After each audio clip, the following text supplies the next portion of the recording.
The topic of the webinar is how to apply reading strategies to ACE reading comprehension. This is also our RC1 webinar. This is the first of the two webinars on reading comprehension. This one is a free webinar, which means it's fairly heavily attended. I have about 137 students in the webinar, and I do expect this number to go up to 180 or so as the time progresses. For those of you who haven't answered the poll question below, which is at the bottom left-hand corner, please do so. Since this is a free webinar, this allows us to kind of understand the preparation level of the group as a whole.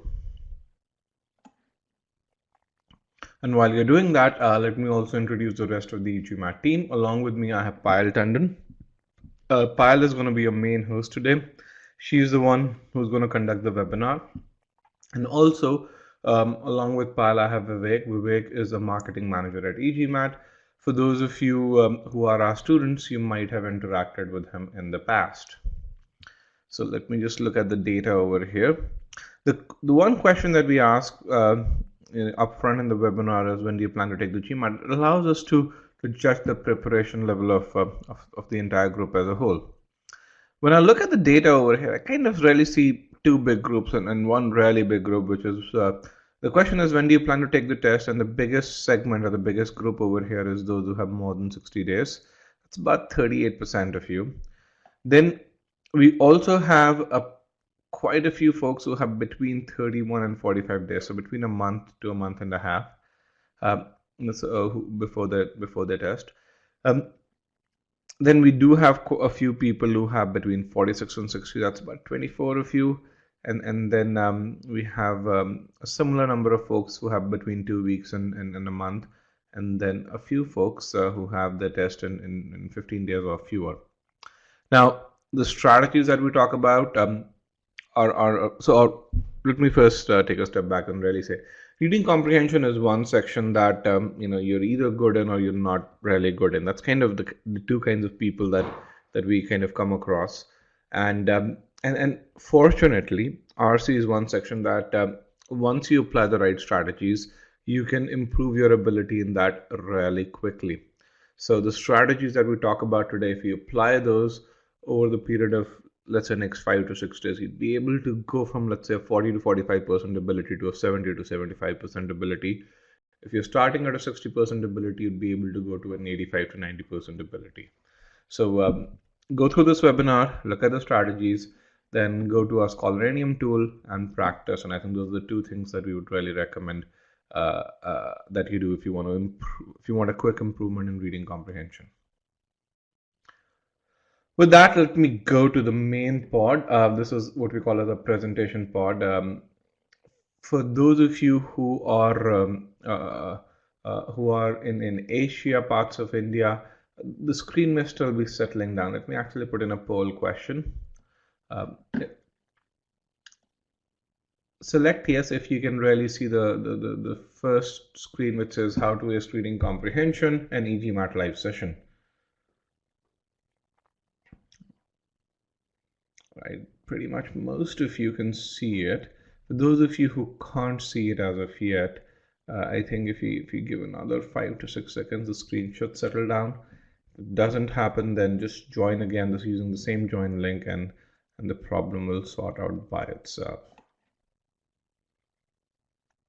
Okay, pretty much everyone can see it now. I have about 91% of you who can see it. All right, let me just move forward. The three parts to this webinar, since this is a free webinar, a number of you are attending anything by e-GMAT for the first time. So in the first 12 minutes, I'm going to talk about who we are, what is it that we do. Then Payal is going to take over. She's going to go through the main part of the webinar, where we'll talk about the reading strategies that can help improve comprehension and consequently help you ace GMAT reading comprehension. And then towards the end, we'll have an open-ended Q&A where in which you can ask any questions. Now, throughout this webinar, we'll address a number of queries. But while we are in this first part of the webinar, as well as in the second part, we request that you keep your queries very relevant to the subject matter that's being talked about. Do not pose any personal questions in the first and second part or questions that may apply just to you. As we get to this third part of the webinar, this is an open-ended Q&A. You're welcome to post any questions over there. There's a Q&A pod below the main presentation pod where you can post questions. Also, one more thing, to keep this webinar interactive, to make sure you get the most out of this webinar, we will engage you through a number of poll questions. Since you're taking the time out to participate, the best way to get the most out of this webinar is to participate in those poll questions as well. They'll give you good personalized feedback as to how you're doing, where you're making mistakes, etc., etc. Having said that, let me move into the first part of the webinar, which is an introduction to e-GMAT. So e-GMAT, and for some reason, there's some formatting issues. e-GMAT as a company, we're about 4.5 to 5 years old. We started in September of 2011, and our goal was to help non-natives ace the test. Since then, we've helped upwards of 15,000 students from about 60 countries ace the test. There are two achievements that I'm really, really proud of. First of all, over the last 2.5 years, we've been GMAT Club's most successful company. And secondly, this one segment that we started this company to serve, which is non-natives, we now account for upwards of 70% of all reviews by non-natives. Now, we define anyone who hasn't done his or her schooling from USA, UK, Canada, or Australia as a non-native. When I say schooling, I talk about 3rd grade to 12th grade. I talked about GMAT Club's most successful company. You can really see the number of reviews that e-GMAT has versus the number of reviews that a few of the other top test prep companies have. One of the things that I'm really proud of is how consistently our students have posted reviews for e-GMAT courses since the new review policy by GMAT Club has been put in place. So in October of 2015, what GMAT Club really did was they basically said, to make reviews more useful, if you want to post a review, you need to satisfy one of the following conditions. You either need to submit a valid score report while providing a review, or you need to have been an active member for upwards of 2 years, or you should have been a member who has posted a number of times on the forum, or you should have a valid .edu email address. So fundamentally what I wanted to ensure was that not only are reviews posted by authentic people, but they also wanted to ensure that the person who's posting the reviews has actually benefited from using the course. Since then, about 369 reviews have been posted or were posted till 11th of April, so it was about a 6-month period. And we accounted for about 56% of all of those reviews. So I'm really proud of this achievement, and you can really see the reviews posted for a few of the other prep companies. One of the things that I'm really proud of is how consistent our students have been in posting reviews. So to understand the impact of this verification process, we said, let's see how this new verification process impacted the number of reviews that are posted. So we compared this 6-month period, which is October of 2015 to April of 2016, to another 6-month period, which was October of 2014 to April of 2015. And what we found was, as we compared these two periods over here, the number of reviews for e-GMAT went down by about 9% or so. But when we looked at some of the other prep companies out there, their number was much more drastically impacted. For example, for Veritas Prep, there was about a 70% drop. For Magoosh, similarly, there was upwards of a 50% drop in terms of the number of reviews posted. So again, something that I'm really, really proud of. So why are our students so successful? I think there are 3 key reasons for the same. The first one is the way in which we impart learning. So for those of you who've gone through our e-GMAT courses, for those of you who've gone through our free trial, probably have experienced this architecture, which we call as a progressive learning architecture. What we try and do in this architecture is we make sure that you start at the right point. You get feedback every 25 minutes of your learning, and you have this opportunity to self-correct yourself as you go through the course. Essentially, what we try and do is we try and mimic what a private tutor does. and we invest a lot of money in technology in doing so. The second reason why our students are very successful is the way in which we impart learning. Everything that we do at e-GMAT is beautifully audiovisual. What it really means is we not only engage your ability to read, but also your audio cortex as well as your visual cortex.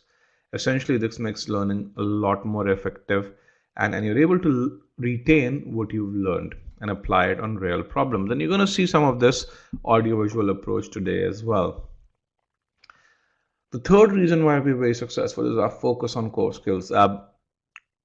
Whenever we build a course, we make sure that you learn the fundamentals to the most advanced concepts, and we have this focus on applying those concepts to solve real problems. And you're going to see some of this as we talk about reading strategies and as we apply them to first shorter paragraphs and then to full-length passage. So since this is a verbal focus webinar, I'm going to talk about our verbal courses over here. We fundamentally offer two kinds of courses. The first kind of courses are what we call as a pure play online or an on-demand course. Any course that ends with the word online belongs to this category.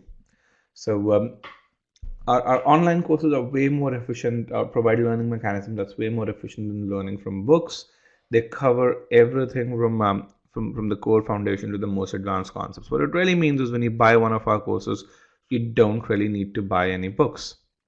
Provide excellent value. Examples of our online courses are verbal, quant, GMAT online, as well as our individual courses. Then we have live courses. Live courses are courses where you have instructor-led instruction. This is an example of a live instruction. Our live courses are built on the foundation of the online courses. So every online course has a corresponding live course as well.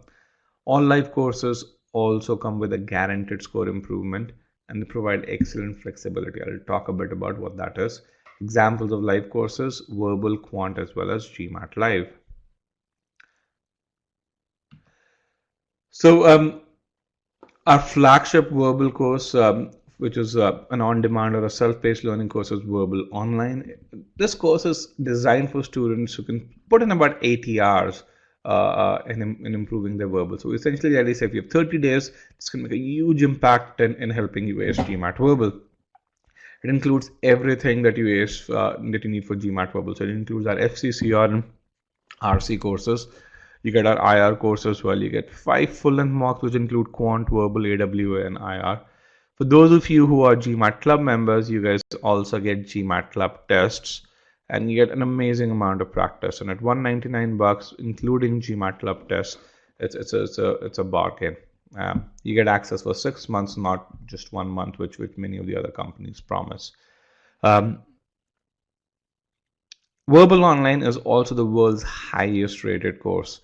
It has 507 reviews. It's the world's first course to actually have 500 plus reviews on any public forum. So what do you get with Verbal Online? First of all, you get a world-class course that has proven itself in the market. You get everything that you need to ace Verbal as well as IR. You get support for GMAT strategy. We conduct 2 sessions, 2 live webinars just for strategy. You get support for your doubts. Our experts have addressed upwards of 14,000 doubts over the last 2.5 years or so. You get the same progressive learning architecture that I talked about. So if you are one of these do-it-yourself kind of students, this is kind of a dream come true for you. And when it comes to assessments, you get unparalleled support through full-length mocks, you get GMAT Club tests, and you get our Scholarium platform, which is GMAT Club's highest rated assessment platform. Then the second course that we have is Verbal Live Prep. Verbal Live Prep is built on the foundation of Verbal Online. You can really see these 2 columns are identical. The first 4 rows are identical. In addition to providing everything that Verbal Online does, Verbal Live Prep also offers 36 hours of live instruction. Now, how many of you are retakers over here?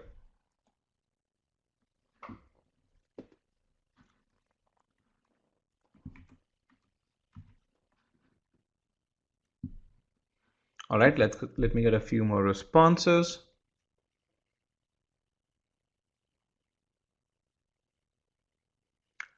So about 33% of you who have responded actually are retakers. For retakers, Verbal Live Prep offers an unparalleled 4-point score improvement guarantee. What it really means is, let's say you've taken the GMAT once and you've scored a V30. With Verbal Live Prep, we guarantee a V34, otherwise you get your money back. Even when you have a V36, we guarantee a V40, which is 91 percentile, or a V37, we guarantee a V41, which is 94 percentile. Otherwise, you get your money back. There's no course in the world that offers a guarantee at that level. Not only that, Verbal Live Prep is one course that has proven itself on at this level when it comes to this guarantee. Over the last year and a half, 3,200 students have taken Verbal Live Prep, and we've processed fewer than 31 refunds. It's the world's most reviewed live course. We're very, very fortunate that we have two courses, one self-paced and the other one live, and both of them are the highest rated in their category. So Verbal Live Prep has 449 reviews. It will be the first course to get 450 reviews, which is an instructor-led course. And Verbal Live Prep is also responsible for the highest number of success stories on GMAT Club Share GMAT Experience Forum. So how does Verbal Live Prep compare to some of the other courses out there? So when you look at and compare the duration of e-learning content, the number of live instruction hours, the amount of practice, the kind of guarantee, or the quality of instructors, there's no other course that beats Verbal Live Prep. Now, who teaches Verbal Live Prep? 4 out of GMAT Club's top 5 rated instructors teach Verbal Live Prep. This is an example of a typical batch. Our next batch starts on 22nd of May. We will be starting with critical reasoning then. And so typically a batch runs for about 40 days, and you can really see how the batches are structured. Now, one thing that you'd notice is that this course is designed for working professionals, so all sessions do take place either on a Saturday or on a Sunday. The session start time 7 a.m. Pacific, which is 7:30 p.m. IST. Now, there are certain key characteristics of every course, regardless of which course you buy from us. Every course comes with a 7-day money-back policy. You buy a course, don't like us, let us know, we'll give you your money back. In addition to that, every course comes with a trial as well. For example, if you were to really see what is an example of an instructor-led session, you can really look at the RC part today. You get the option of painless upgrades. You can start with the cheapest course and upgrade to the most expensive one. You only pay the difference. I mentioned our live courses offer a lot of flexibility. So for those of you who buy live courses, you get unlimited access. What it really means is, let's say you want to start with the next batch, which starts on 22nd of May, and for some reason you're unable to continue with the same. You're welcome to join the next batch, the following batch, which is going to be probably around the 11th or 12th of June. Not only that, you get access to all the recordings as soon as you complete your purchase. We get a lot of people who are doctors or who are from merchant navy or oil and gas professionals, and those guys really make use of this feature. And a lot of people ask this, they say, hey, you have these wonderful warranties for retakers. What about first-time test takers? Now, about 70% of all our students are first-time test takers. While we don't have an official warranty for first-time test takers, we do track your improvement, and our first-time test taker students improve a lot more than retakers do. A typical Verbal Live Prep student, for example, who's a retaker, improves about 7 to 8 points on a scale of 60. A typical first-time test taker who takes Verbal Live Prep improves by about 10 points on a scale of 60. Not only that, they improve a lot faster as well. With that, I've come towards the end of the first part of the webinar. I'm going to actually share the schedule so for you guys to download, and I have a couple of poll questions, and then I'm going to invite Payal to come and join us. So the poll question that I have is, what if you miss a session? If you miss a session, there are two options. First of all, you can go watch the recordings, and the recordings are really amazing. They're just like live sessions again without the instructor, but if you share anything in the recording, you can in a live session, you can download it in the recording as well. The second thing is, you can attend the same session with the next batch. The second question that I have is, how can I pay for these courses if I do not have a credit card? If you are from Asia, we offer a net banking option. Otherwise, we do have PayPal options as well. You can just write to me at rajat@e-gmat.com. Alright guys, with that it's 7:22 a.m. my time in Phoenix, Arizona. I'm now going to invite Payal to start the second part of this webinar. If you have any other questions, and I see there are a few, please please post them in the last part of the webinar. Thank you very much.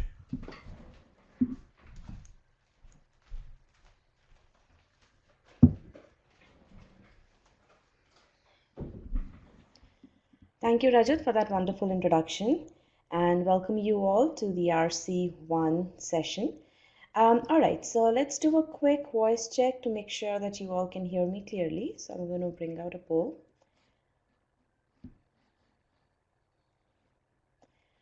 All right, press on yes if you can hear me clearly. Very nice, sounds good. Okay, so what we're going to do first is we are going to talk about what is your current RC approach. And by that, what I mean is that what do you enjoy RC right now as of today?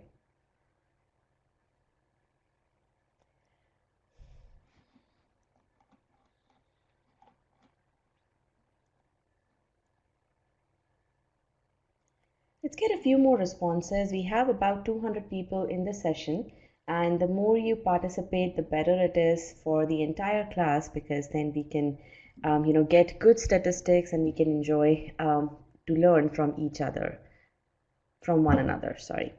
So yes, so let's get a few more responses. Do you enjoy RC as of today? And I see that about 65% of the class does not enjoy RC. Now, I'm actually glad to see that 32% of the class does enjoy RC. That wasn't what I was expecting. I was expecting more of an 80-20 split, but over here this is 70-30 split. So I'll take that. Now tell me, why is it that you do not enjoy RC? And I'm going to give you a short answer poll in which you can put in your responses. So be as specific as possible. Why is it that you do not enjoy RC?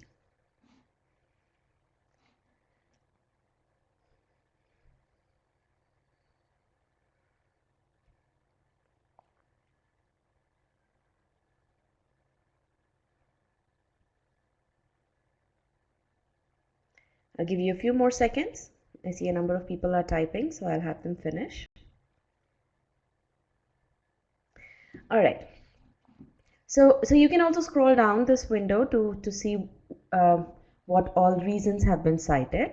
But if you take a look at it real quick, it is the two reasons that really stand out are lengthy and boring. Time consuming as well. So lengthy, boring, time consuming, right. So those are the main reasons why you do not enjoy RC. Now, if you think about it, a passage is lengthy, or a passage is lengthy is more or less pretty objective. Either a passage is lengthy or a passage is not lengthy, right? So tell me one thing, if RC passages were short, would you have enjoyed RC? Again, this is question more for the people who said that they do not enjoy RC. So if RC was, the passages were short, would you have enjoyed RC? It seems yes. All right. So is your statement really indicating that you believe that short RCs are easier to understand? Is that the reason why you feel that RC is, that if you had short RCs, it would be better, that you would enjoy RC, that shorter RCs are easier to understand? Okay, so it all boils down to what you feel is easy for you to understand, right? Okay, all right, sounds good. Now, look at the reasons on the screen here, and tell me, so read those reasons and tell me how many reasons do you identify with?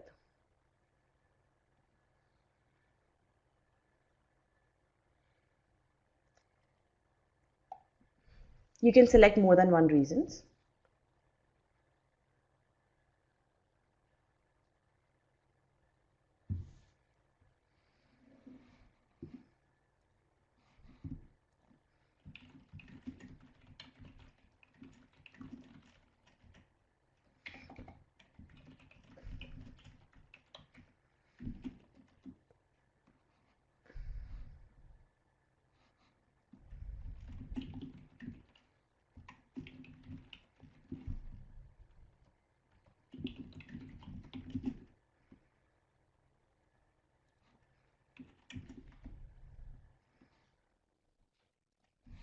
All right, so I see that you guys have put in your responses, and by far the most prominent reason or the most popular reason for not doing well on RC is that not enough time and reading speed is too slow. And I'm going to capture these percentages over here.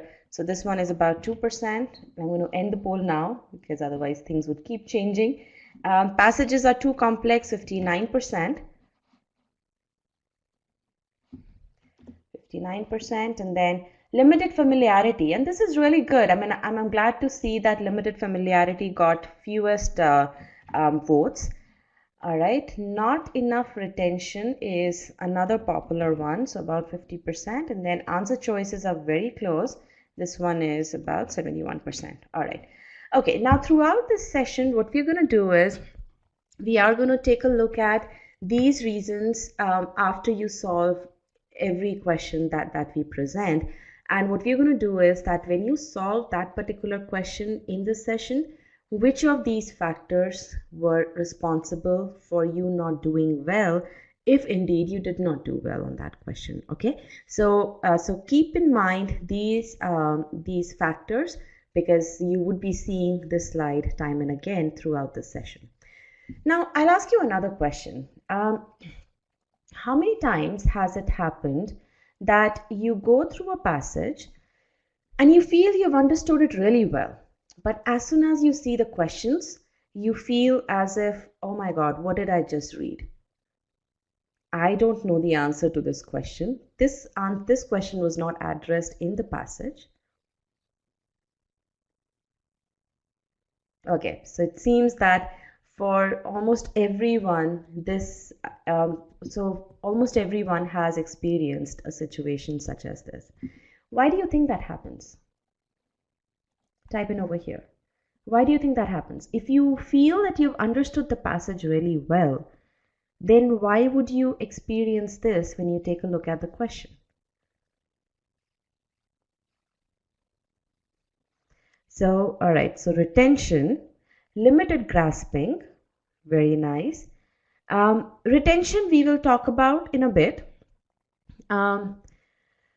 Choices are confusing, close answers, tricky answers. All right, so we will discuss that part as well. So we are going to talk about retention, and we're going to talk about close answer choices, which is pretty much point number 4 and 5 there. Not understanding the material, okay.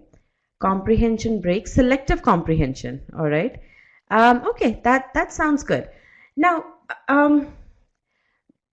does it happen, would you think that a person who faces problems as soon as he goes into the answer choices is a passive reader versus a person who does not face any problems is an active reader?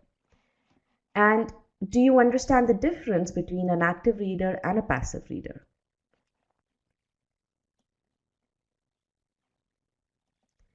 First of all, tell me, do you understand the difference between an active reader and a passive reader? Okay, let's figure out what the difference is. Tell me. What is the difference? For those of you who know, about 65% of the class who knows what an active reader versus a passive reader is, tell me what is the difference?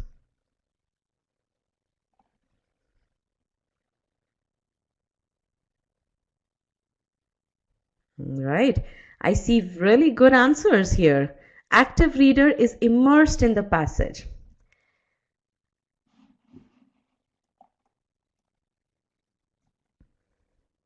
Ability to understand the passage, tries to draw a relationship of information. Very nice. Pre-thinking and active reader. Yes. All right, really good. I see a number of absolutely apt responses here. Active reader is the one who applies these key reading strategies so that he's able to comprehend the passage right in the first go, so that he essentially grasps the essence of the passage right in the first go. And how does he do that? He does that because he applies the reading strategies, one of which, actually two of which, are already listed over here. where people said that an active reader can summarize and infer. An active reader, where was that? Is immersed in the passage. And there was one more here. Active reader is, so I think, yeah, makes a summary at the end of each paragraph. Yes. So all these three are actually reading strategies that we will be discussing in a bit. All right. Now tell me one thing. If you guys do understand that an active reader is the one who will face fewer problems in RC, and you also understand the characteristics of an active reader, then what is stopping you from becoming one? See, because the way you guys answered the question regarding active reader, it seems as if it's very much common knowledge of what an active reader is. Yeah, I know that active reader is the one who won't have any problems with RC. Okay. So close answers, lack of focus, time pressure, not enough practice. So let me bring about another poll here. How many of you feel that it's the time that causes an issue? And I'm going to get a poll.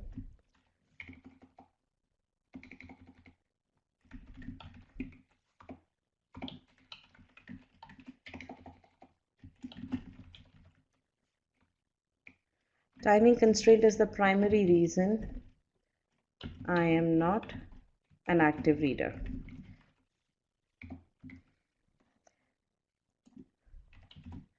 All right. So select yes if you feel, multiple choice. Yeah. So select yes if you feel that timing constraint accounts for at least 60% of why you are not an active reader. At least 60%, because I know you have other issues as well over here. Okay. So too little time. All right. Let's keep this thing also in the back of our heads. Now, vocabulary is another issue that has been stated here, so we will talk about that as well. All right. So vocabulary as well we will address. Okay, so as I said, an active reader is the one who applies all the reading strategies, right? Now, the biggest problem today that readers face is that they are not able to extract the maximum from the passage in the first go itself. And that happens because you guys are not active readers right now. You do understand that you need to be active readers, but you're not active readers because of certain issues that you've already specified. Now, my job here is to tell you how to become an active reader and how to become one using tried and tested strategies, right? So if you, and the best part is you already know that you need to become an active reader. So you know that there is a problem. And I'm here to give you the solution, right? So that actually makes my job a lot more easy because you guys already know what the problem is, all right? Now, so essentially, I need to transform you from a passive reader into an active reader, and that's the reason why we have the e-GMAT reading strategies, which is what I'm going to be teaching you next, right? Now, let's come to the reading strategies. The first reading strategy, and as some of you already mentioned when you were describing what an active user is getting immersed in the passage. Now, this is the one thing that an active reader does, which a passive reader does not do. An active reader immerses himself in the passage. Now, if you think about it, getting immersed in the passage is not something which I can teach you how to do. It's something that you have to train your brain in doing. It's a game of mental attitude, and you need to get that attitude correct, right? Now, tell me one thing. When you are presented an RC passage, how many questions can you answer based on that? Typically, one RC passage, what is the benefit of you addressing that RC passage? You have a chance to answer at least 3 questions correctly, right? That's how I look at it. If I have an RC passage on screen, as soon as I see that RC passage, what triggers in my head is I have a chance to answer 3 questions correctly. Okay. Now, if that is the case, right, why would I not give everything that I have to that RC passage? Why would I not be absolutely sitting right shoulder to shoulder with the author to understand what is it that the author is intending to say? Tell me, what will stop me from doing that? Don't you think that makes sense? Don't you think that it is motivation enough for me to get completely invested in the passage? Tell me, is it motivation enough to get completely invested in the passage? How many of you think about it that way? Do you think about it that way? Let me clear out the polls.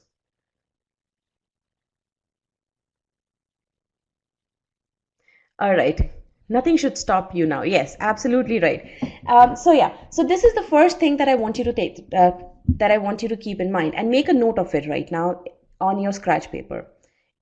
Make a note of it that when you see an RC passage, you have to give it all that you have, right? Why? Because with that, you can get at least 3 questions correct. Those 3 questions you are in the power to get those 3 questions correct, right? All right. So that is taken care of now, right? Now let's go ahead. We will talk about fatigue as well, so hold on to that. Now let's go ahead. What is the next one?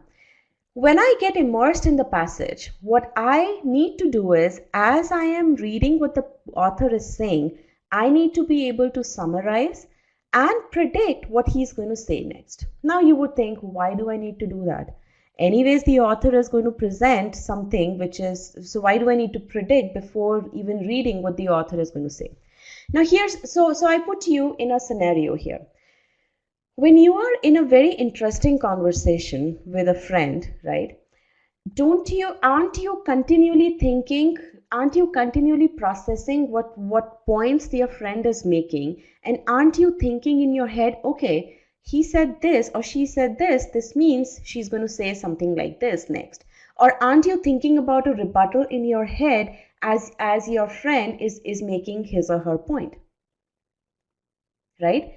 Either it could be a rebuttal if you think that you don't agree with him or her, or it could be something, oh yeah, that definitely makes sense. And then you could ask, and then you could be thinking, I could add this point to essentially make my point further and to take the discussion further, right? This is precisely you need to do when you are reading a passage. You need to think about the author as a person who's sitting right in front of you and discussing things. When you do that, now obviously I don't want you to start thinking about having an argument with the author. That's not the intent. But I'm just I'm just drawing this parallel there so that you can start getting engaged with the author. Because that level of engagement is absolutely essential if you want to learn everything that you need to learn in that particular RC passage in the first go itself. Okay, does that make sense? Okay, and again, we are not as yet to the answer choices. Don't jump over to the answer choices right now. All I'm telling you is, how is it that you can get the maximum out of the passage in the first read itself? We are not talking about how you can answer questions correctly. We haven't gone there yet. Okay? So what are we talking about? Can you guys just write down in the short answer poll, what are these key reading strategies for? What is the intent of all that we are doing? How to become an active reader, and what is the consequence of becoming an active reader? What is the one question that we are answering? How to get the maximum out of the first read of the passage. Yes, this is what we are talking about, right? Okay. Now, the next part that we do is, so we need to summarize and predict what's going to come next. Now, how can we do that prediction? We can do the prediction through the keywords. Now, say for example, your friend makes a positive statement, and then your friend says, having said that, right? So tell me, when your friend says that, he's made a positive statement and then he says, having said that. Now, what do you think he's going to say next? He is going to present something in another direction of that positive content. It may not truly be negative, it may not truly be contradictory, but it will provide some other consideration that will go a little bit in another direction of the positive thought that he had presented, right? So that's precisely how you do it. Someone had said that we know our friend better than the author. Truly, that's absolutely correct. But over here, the author is giving you these keywords. And that's why you need to focus on those keywords to figure out what the author is going to say next. You absolutely have to hinge on these keywords. These keywords are your true friends when you're reading RC passages. These keywords are your support system, are your hinges. Okay? All right. Now, how many times has it happened that that you see these long technical terms and you actually get bogged down by those? Say in a humanities passage or in a sociology passage, you read those long technical terms and you get bogged down by it. Right. There's no need to get bogged down. Why? Because think about these as simply road bumps or speed breakers that the author has that the test makers have intentionally put in there.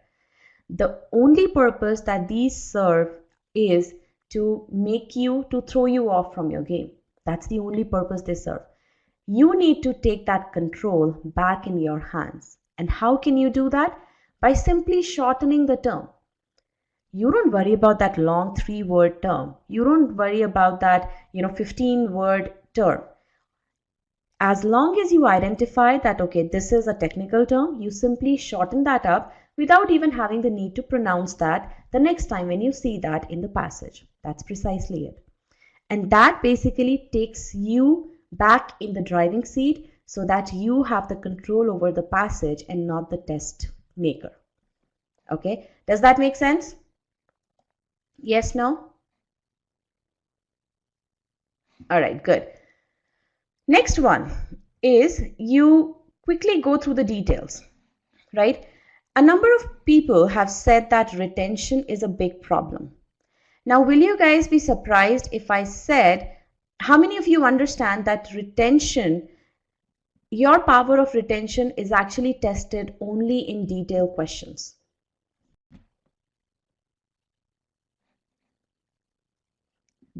How much of the data you retain is tested only in the detailed questions, right?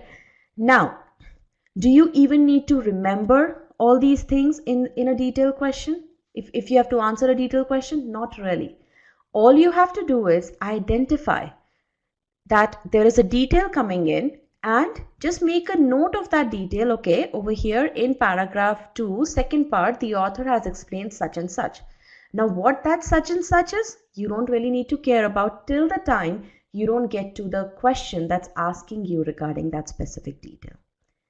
So there goes the retention problem. You actually don't need to retain anything. Does that make sense? Any thoughts on that? Retention is tested only in detailed questions. That too, you don't really have to remember anything except that you have to make a note of the fact that that particular detail has been presented there. So retention should not be an issue that should come in the way of your SRC accuracy. Which info do you actually have to remember? Good question. We will talk about that. Okay. We will also talk about detailed questions in this passage. We will show you, in this session, right? So we will show you that. What if someone forgets the place where the detail is mentioned? That's where these reading strategies come into play, because you would, as soon as you identify the detail, you're just going to make a note of that in your scratch paper. Taking your notes, your scratch paper is a very, very integral part. You have to take notes. Okay, they can be in shorthand. You can be as explicit there. What if you don't have time to take notes? You will make time to take notes, because if you don't take notes, you will need to go back into the passage time and again, and you will end up wasting time. Now, I'm not saying that when you take notes, you write lengthy sentences, you write in cursive writing, and you make sure that your handwriting is readable by the person next door. No, those notes are for you. So you need to take notes while you are reading passage. Okay. And we will take and we will talk about that over here as well as to how to take notes. Now, tell me another thing. How many times has it happened that you read a sentence, say a 47-word sentence or a 50-word sentence, and as soon as you reach that period at the end of the sentence, you have no clue what you just read? How many times has that happened?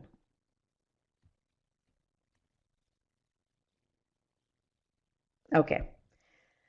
All right, now tell me, how many of you are familiar with the sentence structure approach that we teach for sentence correction?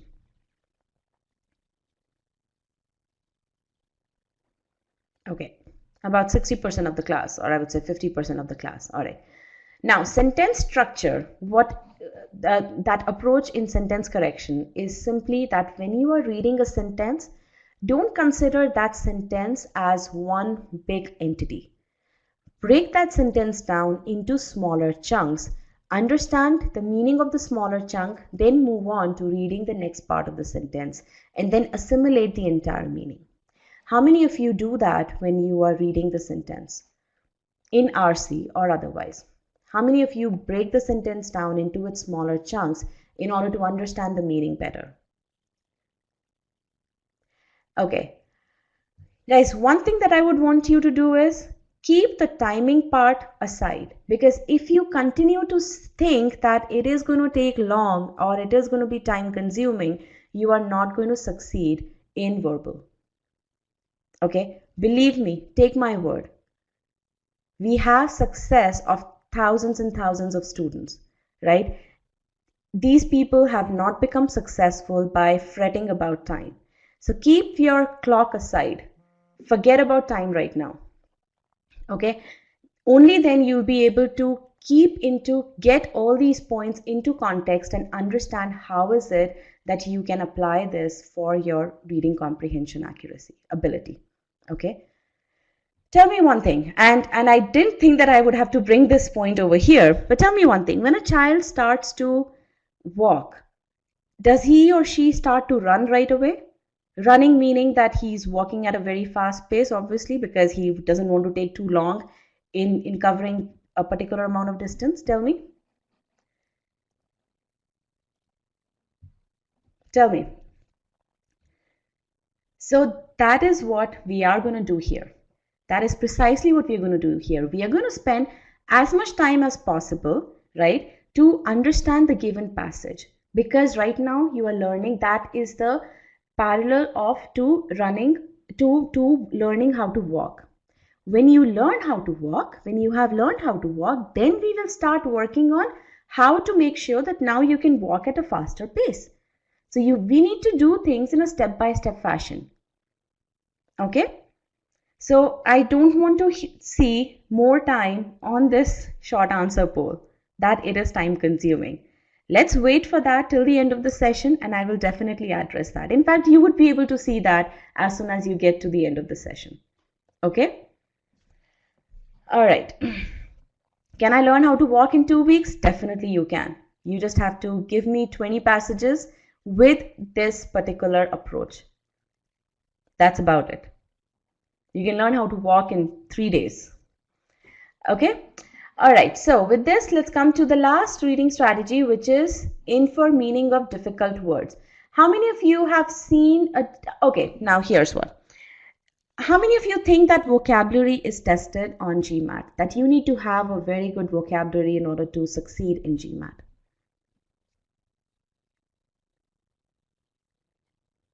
All right, good. I'm very glad to see that majority of the class, in fact 75% of class, thinks that you don't have to know vocabulary in order to succeed. Absolutely on GMAT. Absolutely right. In fact, GMAT is such an exam. It's a logic-based exam. It's a very beautifully crafted exam. It does not test you on vocabulary. It tests you on logic. In fact, if it will throw a difficult word at you, think about that as a speed bump. That's it. What do you do on a speed bump? You just cross it without it really getting in the way of your travel. You don't stop there. You just cross it, right?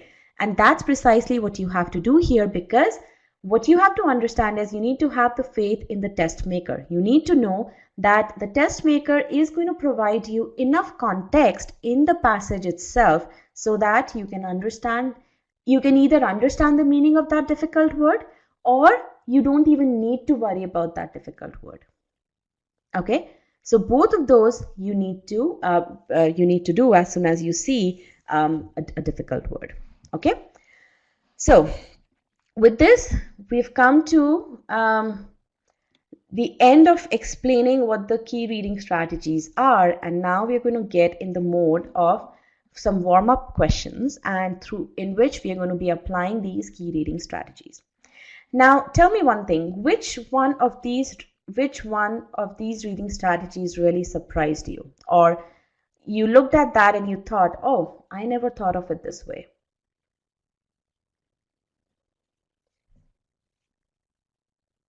Predicting. All right, you know what, let me just get a poll here, because I see you guys entering a number of things here. So I'm going to write down each of these. 1, 2, 3, 4, 5, 6, 7.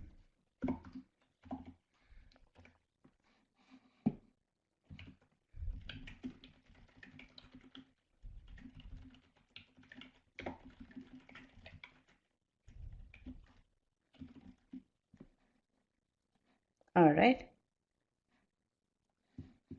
now tell me. Select the one thing which surprised you the most. Well, I'm surprised that getting immersed in the passage didn't surprise anyone. Well, this is the most, so I take that back. All right, so summarize and predict what's next. Predict the thoughts through keywords. All right, those were the two things. All right, sounds good. Never thought reading passage as a step-by-step approach. Oh yeah, everything is a process. If you think about it, everything that you do, you follow a process intuitively, right? This is where you would get to by the end of the RC course. This process will become an intuitive thing for you. You would not even know that you are applying the process. Right now, it may think, oh my God, I have to do 1, then I have to do 2. How do I do 2? I do 2 by doing 3. But then I may get technical terms and difficult words, so I need to apply 4 and 7, right? Or I may get a detail, so I need to do 5. And by the way, in order for me to understand all these sentences, I need to do 6. So right now, it seems as if there are 7 different things that you have to do. But believe me, as you do even 20 reading comprehension passages by applying these things, this would become a second nature to you. It would be as intuitive to you as breathing is, right?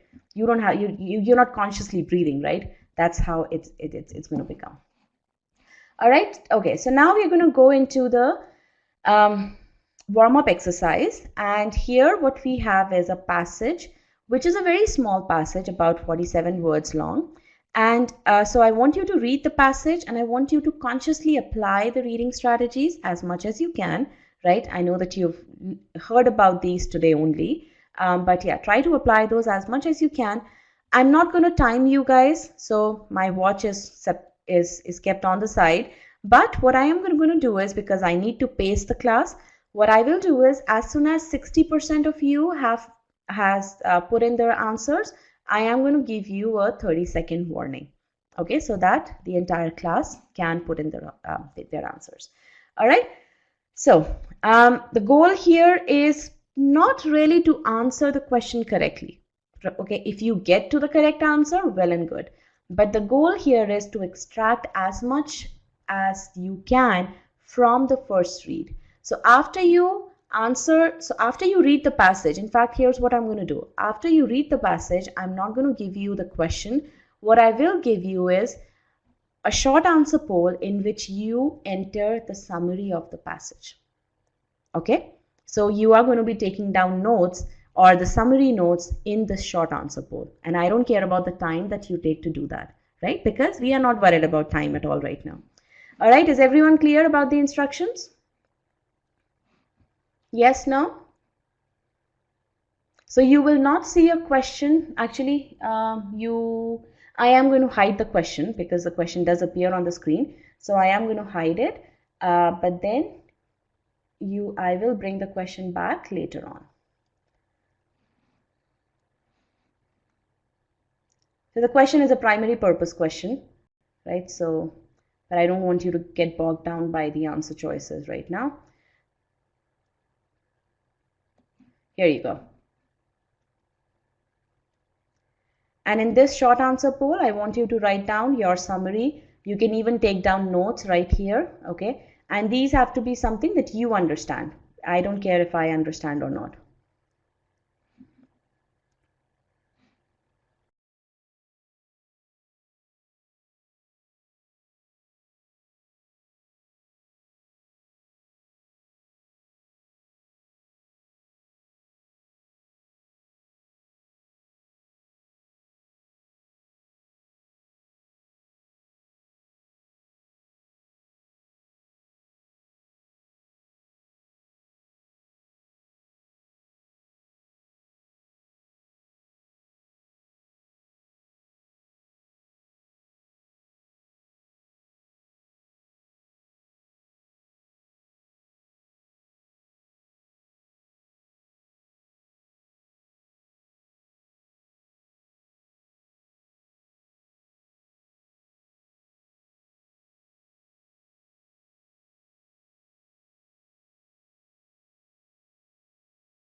So as soon as you all are done reading the passage and understanding it, please click on yes so that I can enable the question for you.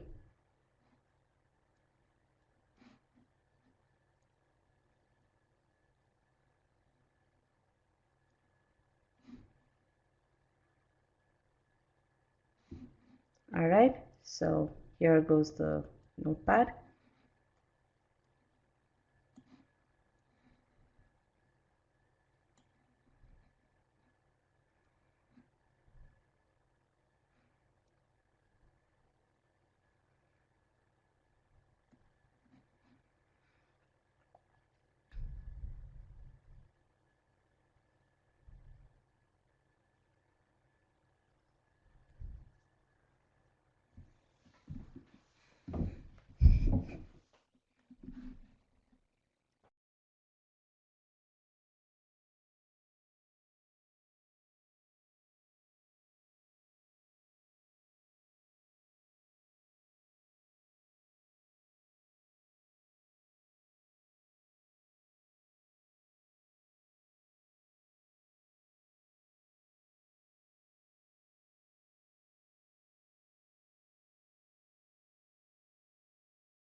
All right, last 30 seconds, put in your answers.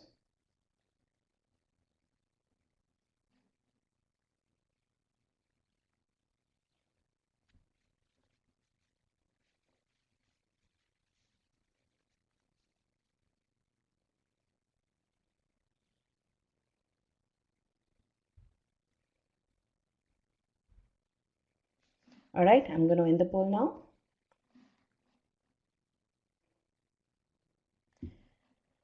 Okay, sounds good. I'm going to keep this answer poll over here.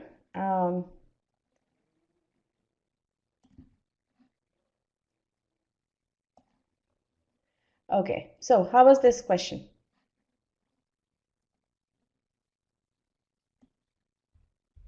How was the experience?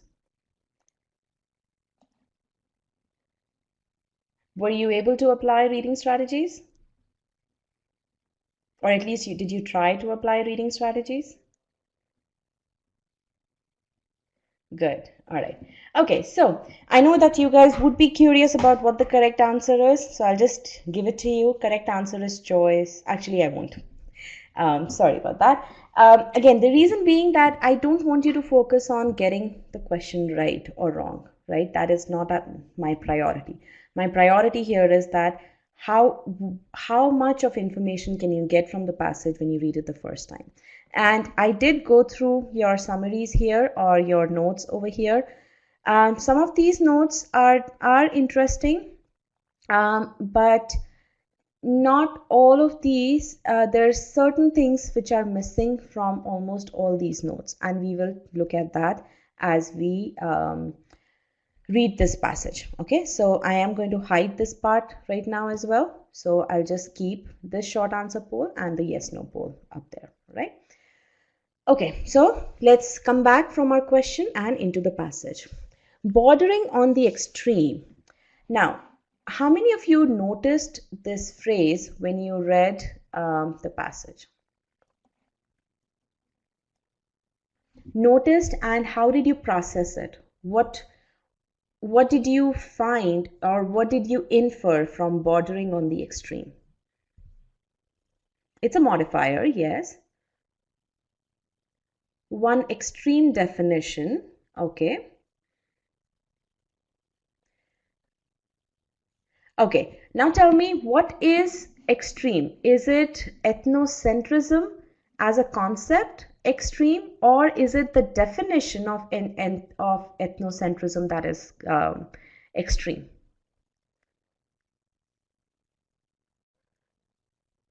The definition is extreme. Absolutely right. How many of you thought that ethnocentrism is the thing that is extreme?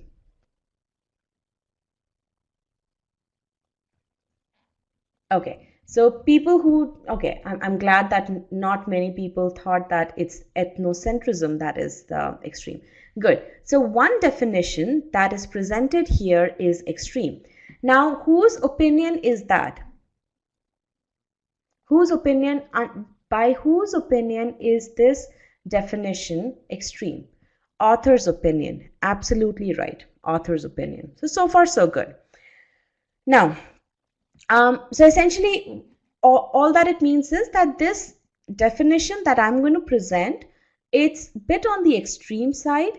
So it's a bit exaggerated. So when you take a look at it, take it with a grain of salt. Okay, that's what the author is saying, even before presenting the definition that he is going to present.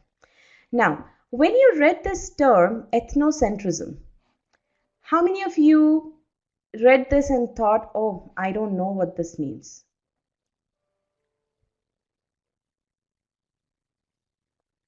All right, so some of you did, a number of you did. Now, how did you pronounce ethnocentrism when you were, did you pronounce it as ethnocentrism or ethnocentrism?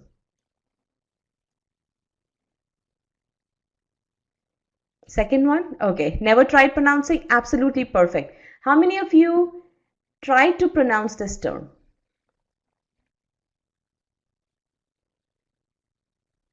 Okay, good. I'm glad that not many of you tried to pronounce this term.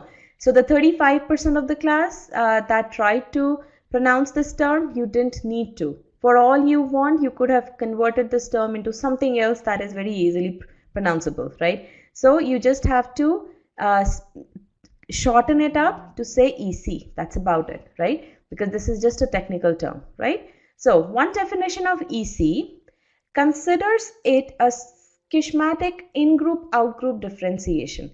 Now, schematic, I really don't understand the meaning of that word. This is the first time I'm coming across this word. I don't think it's going to be important. Let me just skip it for now and see if that gets in the way of my understanding of the passage, right? So I'm just going to skip it. So one definition of EC considers it something, some kind of differentiation, right? So some kind of differentiation. That's where I'm at right now. Now, what kind of differentiation? See, what I've done over here is I have removed schematic and I've converted that into some kind of differentiation. Now, if as I'm reading the passage, I feel that I really needed to know what that some kind means, then I'm going to spend the time on this word to infer its meaning. But for now, I'm just going to leave it alone and I'm going to say some kind of differentiation, right? Does this make sense? All right, good. So in which, now as soon as I see in which, what comes to my mind is that now the author is going to give me some information about what this some kind of differentiation is, right? Now, what does he tell me? In which internal cohesion, relative peace, solidarity, loyalty, and devotion to the in-group. Now, what are all these terms telling you?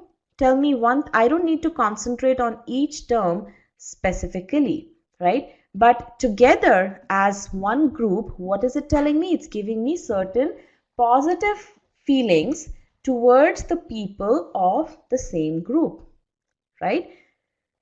So love for your own people or certain positive emotions for your own people. That's all this entire thing is telling me, right? Is correlated with, so love for your own people is linked with, what is it linked with? A state of hostility or a state of hatred, right? Hatred towards outside people.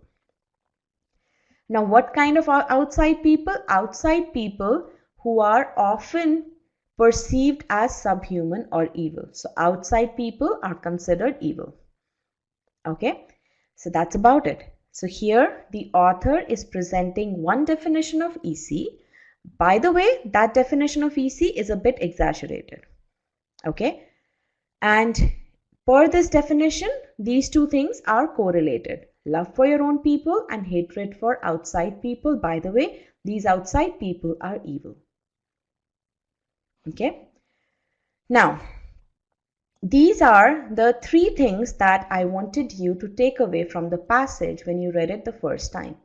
Now tell me, based on your initial understanding, how many of these three were you able to take away? And I'm going to bring about a poll here so that you can.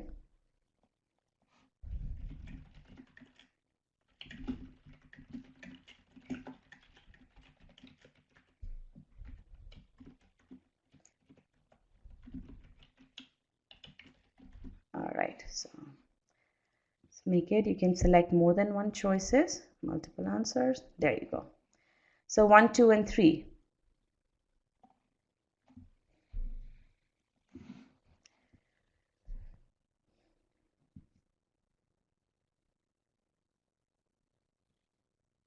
So I see that more people were able to take presents one definition of EC. And if you think about it, definition is as a term is specified right in the passage.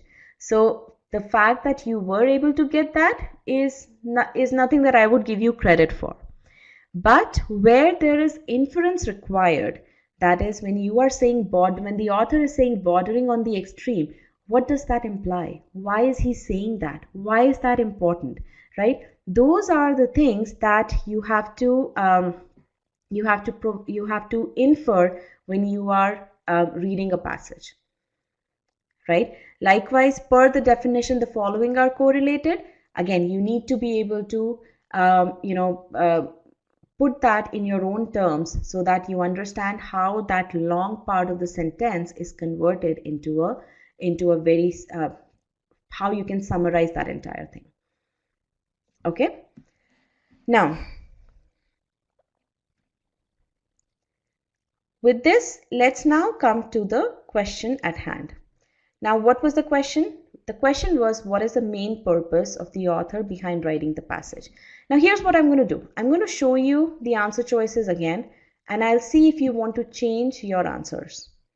Okay, so let's go back to the slide where we had the question. Okay. Based on the understanding of the passage that you just have, let's see if you want to change your answers. And I am going to open the poll. Let me just make a note of your answer choices right now. And if you also want to make a note of your answer choices, please do that.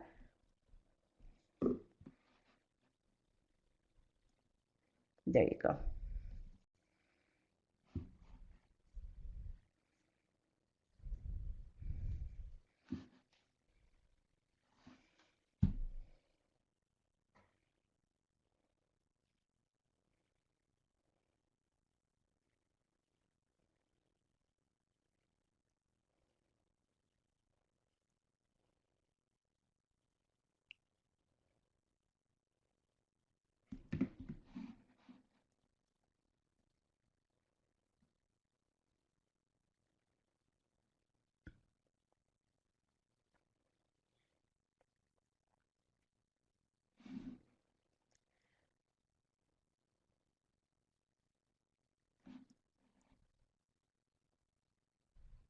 All right.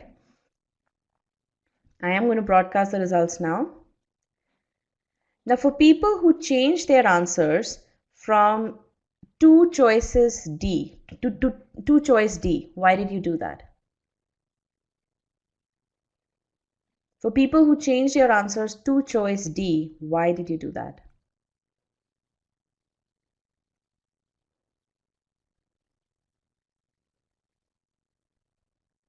No reason?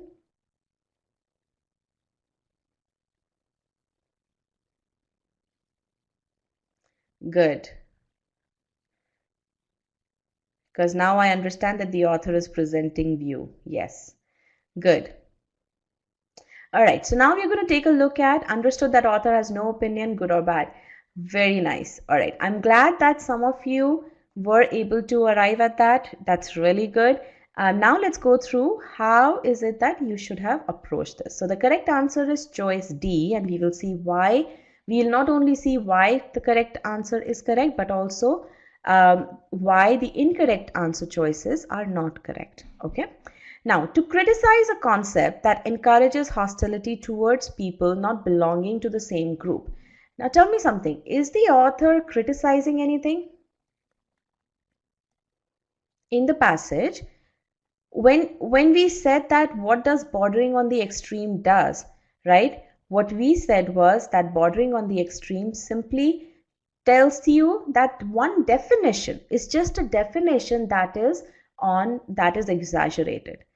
None of you said that it's ethnocentrism that is bordering on the extreme, right? So to criticize a concept, that is absolutely not right, because the author is not criticizing ethnocentrism. What is the concept here? First of all, you have to understand what is the concept here. The concept is ethnocentrism, okay? Now, that encourages hostility. Does it encourage hostility? It does not even encourage hostility, right? Because all that it does is it basically says that love for in-group is correlated with hatred towards out-group. That's about it, right? So each part of this set of this choice is incorrect. And look at how the test maker plays on the language that is presented in the group, in the passage. People not belonging to the same group, right? You've already looked at this. You've already looked at in-group, out-group in the passage. So you automatically get that affinity towards those similar sounding terms, similar looking terms in the answer choices. But that is a big trap. Okay, don't ever fall into that trap. Okay. Now let's take a look at choice B, to evaluate. Now, what does evaluate mean? What does evaluate mean?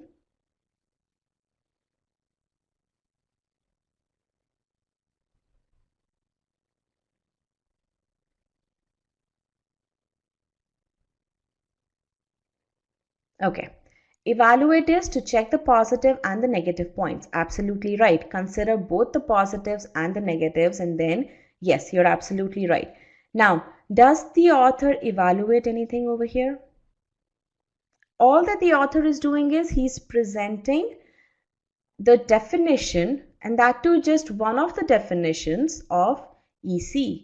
He's not giving his opinion on whether EC is good or whether, or and so on, right? So to evaluate, he's really very far away from evaluation, right? He's not presenting even a single positive or a negative. All he's doing is he's presenting one definition of EC. That's about it, right? That's the reason why choice B is not correct, because there is no evaluation happening, right? Now, in terms of various features, enlisting various features, the author does not enlist features. All he does is presents one definition. That's about it. So there is not even various features that are specified. Let's come to choice D. Choice C, to define the concept of ethnocentrism. Now, I understand that it may be a bit hard for you to reject this choice just based on define. In fact, we will talk about whether there is any whether the purpose of the author is to define the concept or not, right? But for now, let's keep this in the back pocket, right? We will give it to the author that okay, he is trying to define the concept. But let's read further. Which leads to hierarchy among social groups. Does EC lead to any hierarchy? Is there any mention of hierarchy in the passage? Yes, no? Is there any mention of hierarchy? Right. So that's the reason why choice C is incorrect. That is the most obvious reason why choice C is incorrect. There is no mention of any hierarchy in the passage. Now, let's see, is defining the main purpose of the author? Has the author written this passage so that he can define EC? Tell me, yes, no? Remember, he's just presenting one definition of EC. That too, he is presenting that definition which is anyways exaggerated, right? So his primary purpose cannot be to define the concept of ethnocentrism, because if that were the primary purpose, then he would have presented the definition which is truly a concrete definition. Okay? And this brings us to choice D, which is the correct answer, and not just by process of elimination, but truly in entirety, this choice is absolutely correct. To introduce the concept of ethnocentrism, right? He is really introducing. We didn't know what EC is, but we got to know what EC is through this passage by presenting a view on it, and he's presenting one view on it, right? That is what his primary purpose here is, to present one of the definitions of ethnocentrism. And that's why choice D is the correct choice. Okay? Everyone with me on this?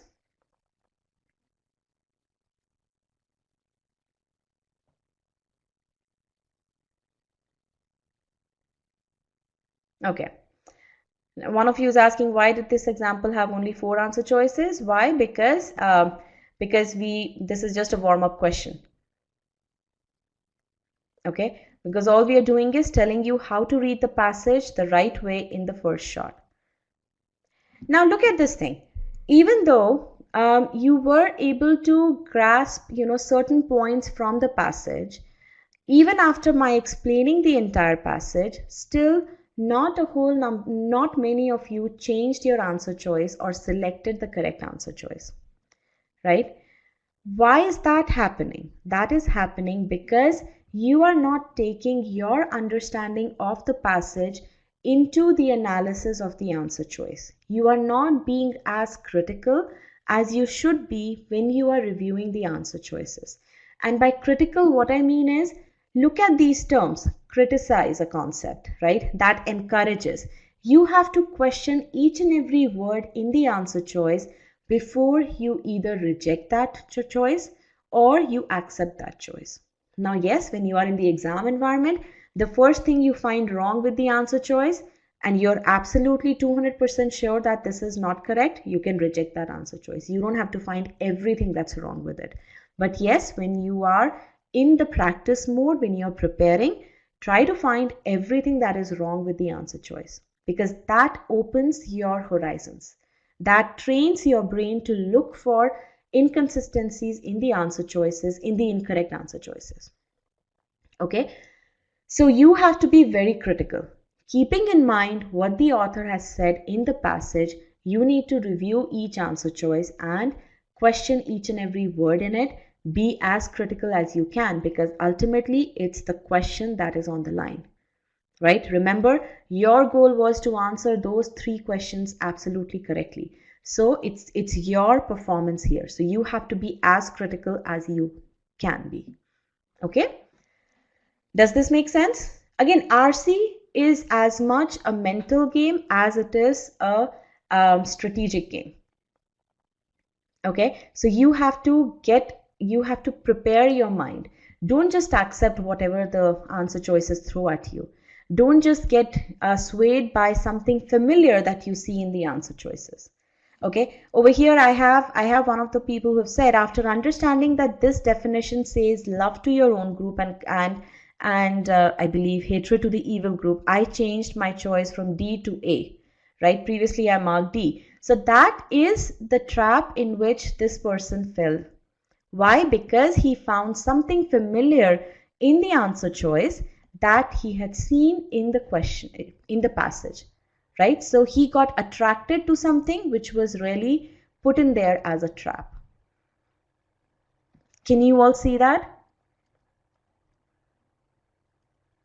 And again, I know we have answered the question correctly long time back, but I'm still on this passage because my intent here is for you to grasp these fine points, because it's these fine points that will ultimately have an impact on your strategy towards reading comprehension. Okay. All right. Now with this, we move on to our next question. Okay, we have done all of this. Let's move on to our. All right. Now, let me bring back this poll. Remember, I said that I'll keep bringing this poll back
into.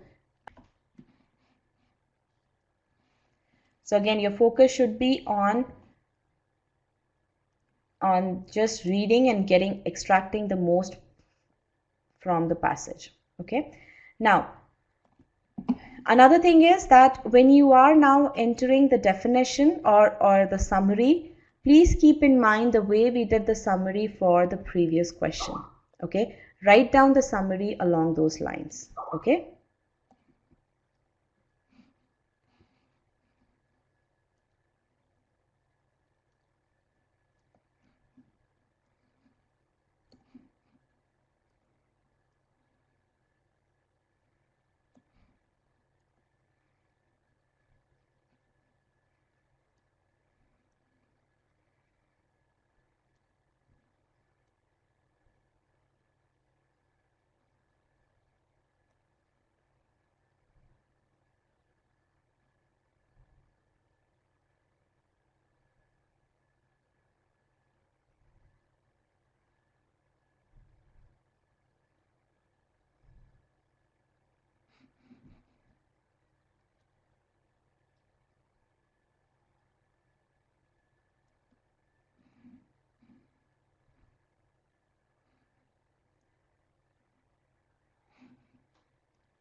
Last 30 seconds, put in your answers.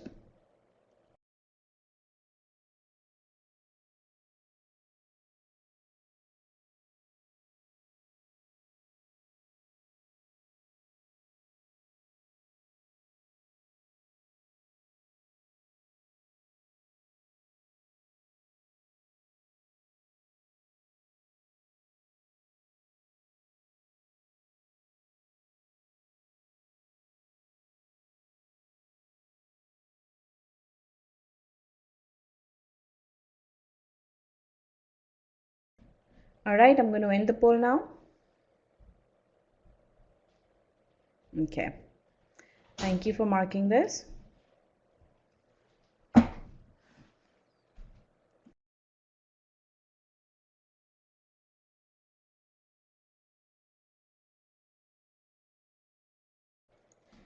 right, so now let's get into this particular passage. So, how was the experience? Was it better than last time? And be a bit more descriptive here, because I really want to see whether you're getting more comfortable with applying the reading strategies or not. A bit confusing, much better, okay. Harder because there can be multiple choices. Now tell me purely from the standpoint of your understanding of the passage. Your understanding of the passage, how was it?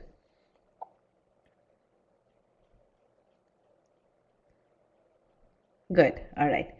Now tell me this thing. Which reading strategy were you able to apply consciously?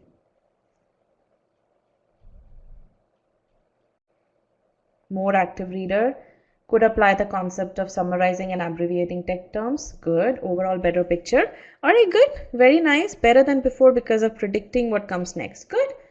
Get good at getting immersed. Now, yeah, very nice. In fact, again, the reason why I keep asking this is because all of you are almost in the same boat, right?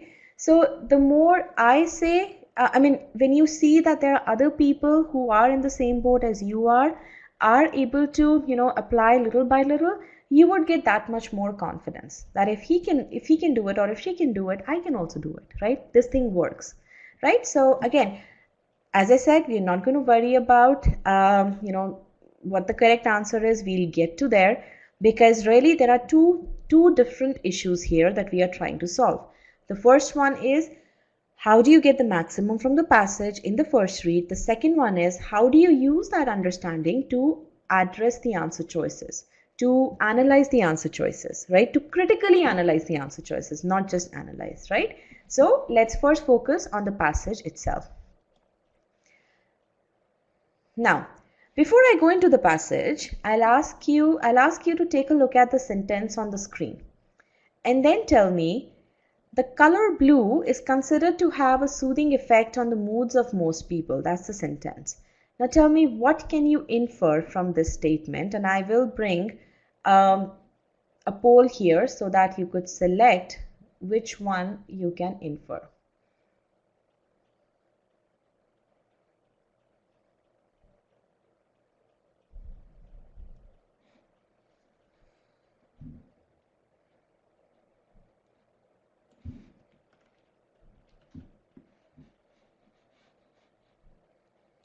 I know you guys are entering that, but let me just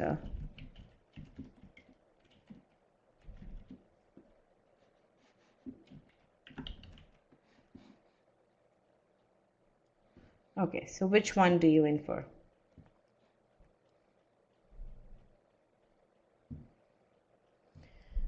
Very nice. So why is it that you're saying that only some people regard the color blue as soothing? Why is that the case? Because it says over here, consider, right? We are not saying that color blue is always has a soothing effect on the moods of people. We are saying that some people think, because of this word considered, that is the angle that the word considered brings in, right? The author's opinion could be different, right?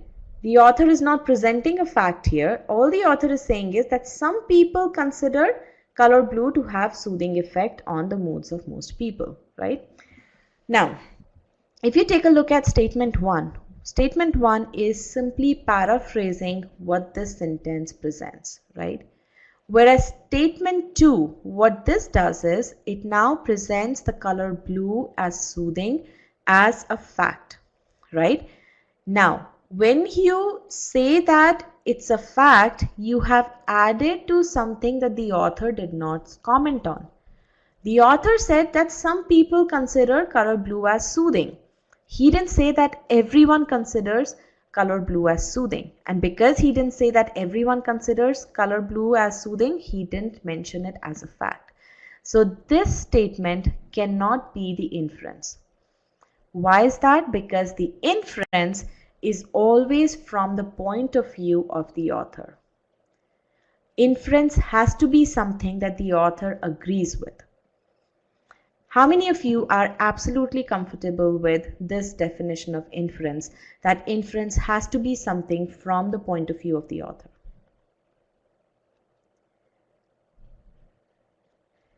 Okay, another thing. An inference cannot be something on which the author has not commented, in which the author has not presented his opinion. That is the second thing which you always have to remember with regards to a correct inference.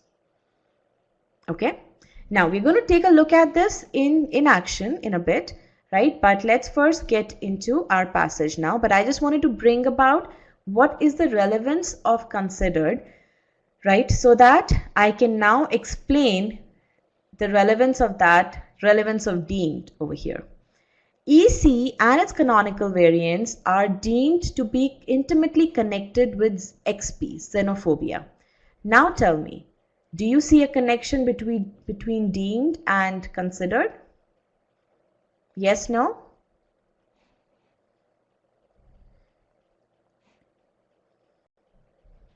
Yes. What is the connection?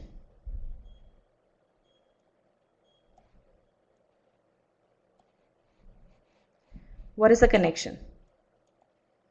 Or what is the so what does it imply? When we say that EC and its canonical variants are deemed to be intimately connected with XP, who feel that these two are connected? Some people consider that EC is connected with XP, right? Does the author think that? No, the author does not think that.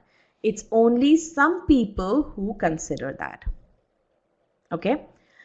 Now tell me one thing. What if I remove the word deemed? What if I say that what if I said this? EC and its canonical variants are intimately connected with XP. Now, is it something that the author believes in? Yes or no?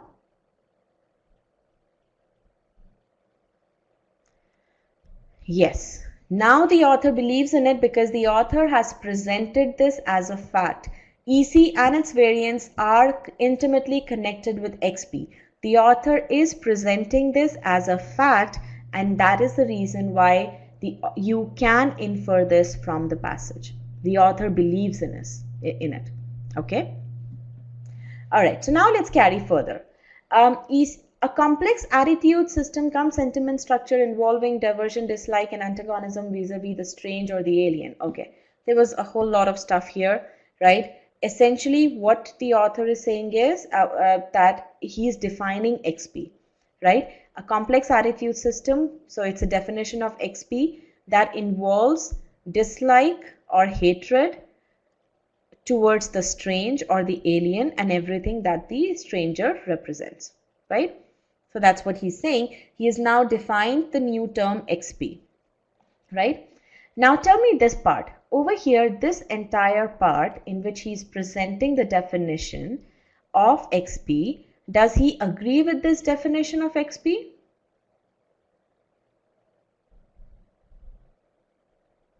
Yes, no? Okay, why is it that half of the class is saying that he does not agree with the definition of XP? Please explain that over here in the short answer poll. Why do you think that he does not agree with the definition of XP? And I'm talking about this entire part here. This part here.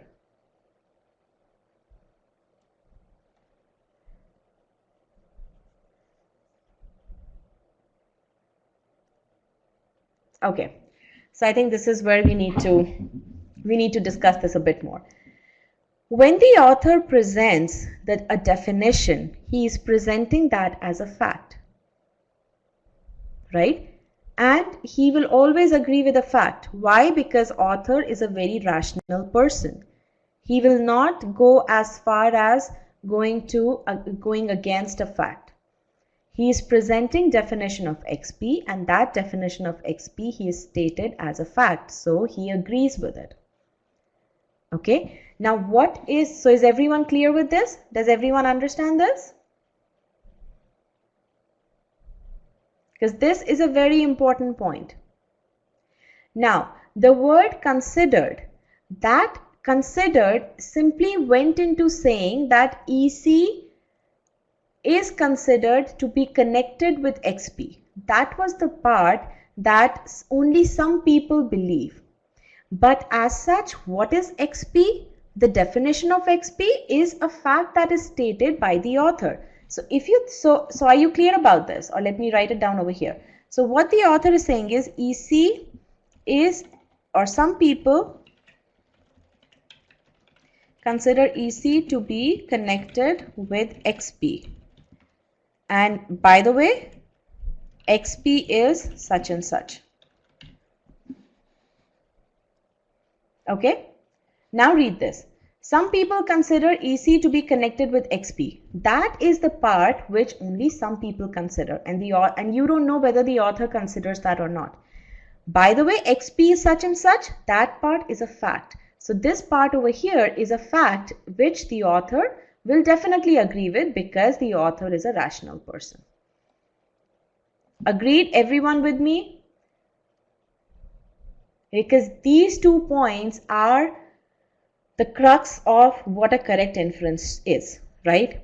And it tells you another thing, that you need to be able to disconnect one part of information from the other part of information. Over here, when you consider to go to the definition as well, you dug yourselves a deep hole, because now you were not able to disconnect two different parts. You connected them without any reason, right? And this is where the sentence structure comes into picture.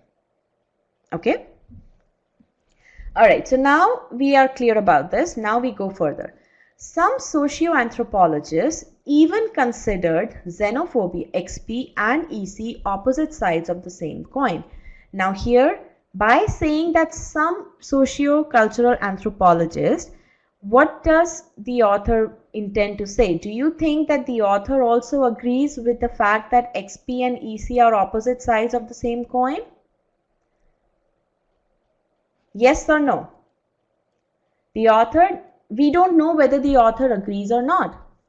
All the author is saying is presenting view of some other experts. Some other experts even consider, so some other expert went to the extent to say that whenever EC happens, XP also happens, right? But, now as soon as you see the word but, what should trigger in your head? That there is a contrast. But a few voices have cautioned that this need not be the case. So again, the author is presenting another view from a smaller group of experts, saying that there are some experts who say that that need not be the case, right? So now, given this is your passage, right? This is your passage here, right? And I'm going to split this passage into 3 parts. And here are my parts. Let me just. So from this point till this point is part 1. Okay. Then change the color. From this part and this part is your part 2. Okay. And then lastly, From here to here is part 3. Now tell me, which part do you think the author agrees with? I'm going to bring a poll here, so hold on.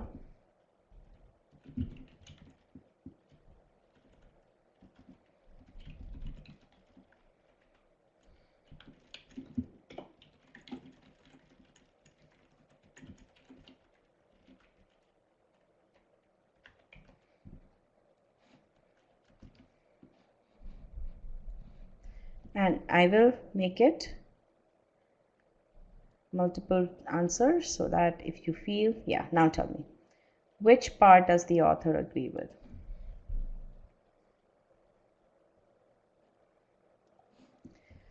Absolutely right. The author will agree only with part 2, not with part 1, not with part 3.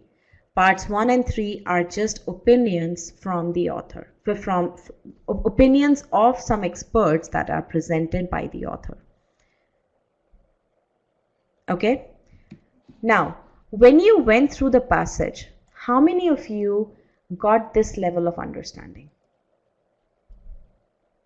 Tell me, how many of you got to this level of understanding? All right. This is the magic of reading strategies, right? This is where you guys read the passage, you applied the reading strategies, but there was just this one thing which you didn't just take it to one little small step further to understand that, okay, what is it that the author agrees with versus the author doesn't agree with. And again, if you think about it, when you are in a conversation or in a discussion, many a times, people throw facts at you. ABC has DEF benefits. Now, till the time they don't say that they agree with that, you will not know whether the person next to you is just presenting it as a fact, spitting out the fact because he knows the fact, or whether he truly believes in it. Okay, and that is the mentality that you have to understand of the author. You have to understand whether when the author is saying something, does he believe in everything that he's saying, or is he just presenting facts to ultimately forward his cause, or to ultimately present what he believes in or what he does not believe in. Okay, as soon as you get in that discussion mode with the author, the passage will start to become interesting to you. The passage will start to matter a whole lot. Why? Because you know what is at stake if you don't engage with the author. Okay? Again, as I said, it's a lot of mental game as well as strategic thinking. But I want you to understand that how is it that you can apply all of this. Okay, makes sense? The mental aspect of it? Good. All right, so now with this, let's now take a look at our answer choices. So we already did this. Okay. So I've already mentioned this part here, but let me just show it to you over here on the screen as well so that it gets cemented in your mind. Correct inference is always from the point of view of the author. Okay, always from the point of view of the author. If you have an inference question, it will always be, what does the author believe in? Okay, it cannot be something on which the author has not provided any opinion. Okay, because it is always from the point of view of the author, you need to know whether he has presented an opinion or not. Okay, on that particular thing. Or because the author is a sensible person, if he is stating a fact, then he must agree with it. So a fact that the author states can be the correct inference. Okay, does everyone understand that? Because now based on this, I am going to give you a chance to answer the question that you answered again to see if you change your responses. Okay, so let me bring back the question poll. Here it is.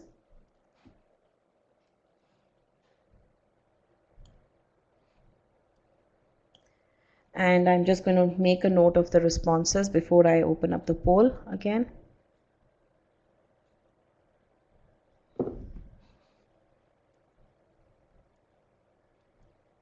There you go. Oh, I removed all the responses, so but that's okay. You guys can put in their answers.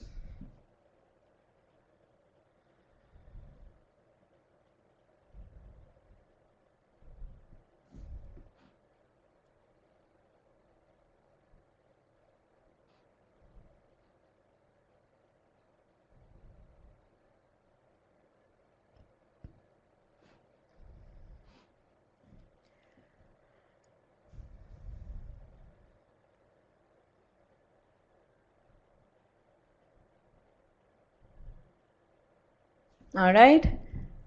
Let's get a few more responses before I end the poll.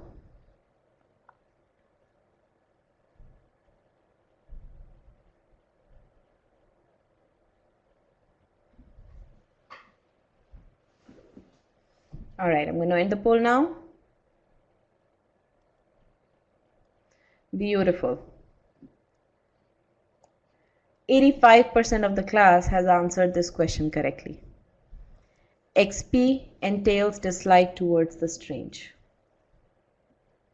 Okay, and that is a simple paraphrase of the part 2 when we were doing that analysis, right? Okay, so now tell me, you were able to answer this question correctly now that after we went through the description. What is it? Is there anything that we did in our discussion that you cannot do on your own? And if yes, what is that?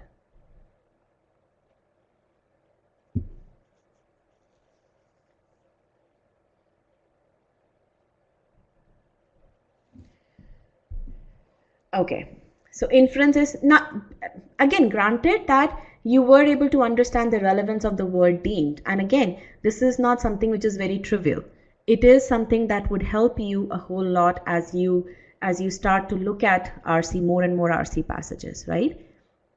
Understanding the actual meaning of inference, that was a skill that was missing, but now you understand that, right? So given all of this understanding, do you see how how easy it is to get to the correct answer as long as you have the proper skill set? That is the key thing, right? When you came into this session, you were not aware of the reading strategies, right? But now you are. When you came into this session, you didn't know what deemed mean. What is the significance of that? Now you know.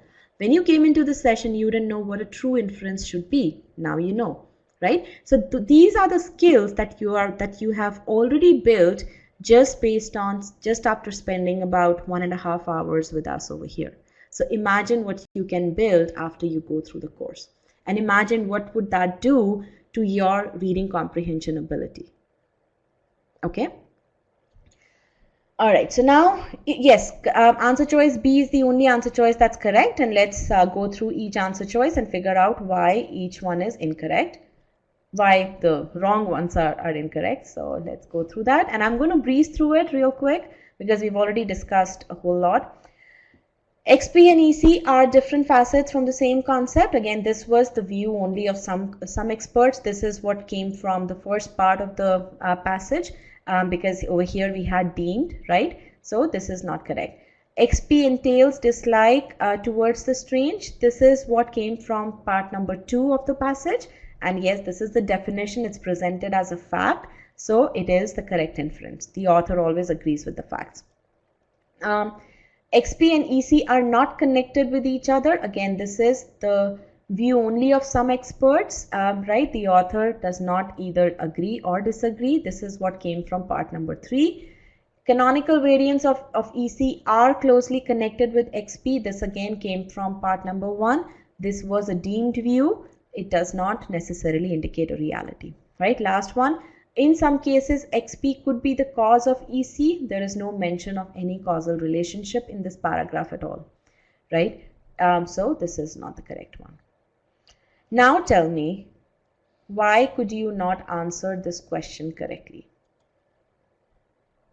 Do you associate any of these reasons to your inability to answer this question correctly? See, that's the power. That's the power that you have in your hands. You can control your RC ability, your reading comprehension ability, if you have the right core skills, if you have the right tool set. Imagine the 5 reasons that you very well associated with just about an hour and a half back. Now you're saying none of the above. What do you think about that? Tell me. I mean, that's amazing, right? Something that you always believed in, something that you felt that, okay, these are the reasons why RC is my nemesis. Now you are kind of feeling that, okay, that's not really the case. RC need not be my nemesis.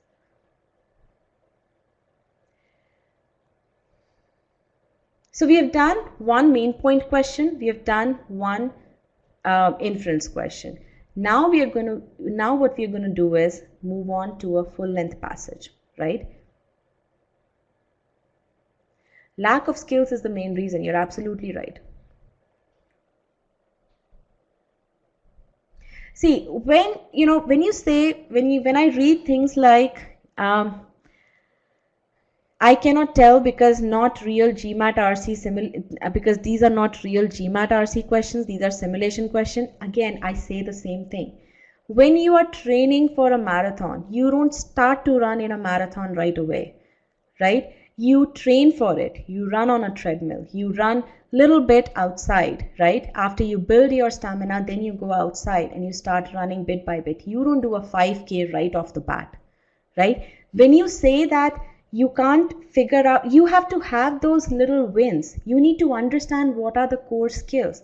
Till the time you don't build your core skills, there is no point in throwing a complete RC passage on you with a time constraint, because you are setting yourself up for a failure.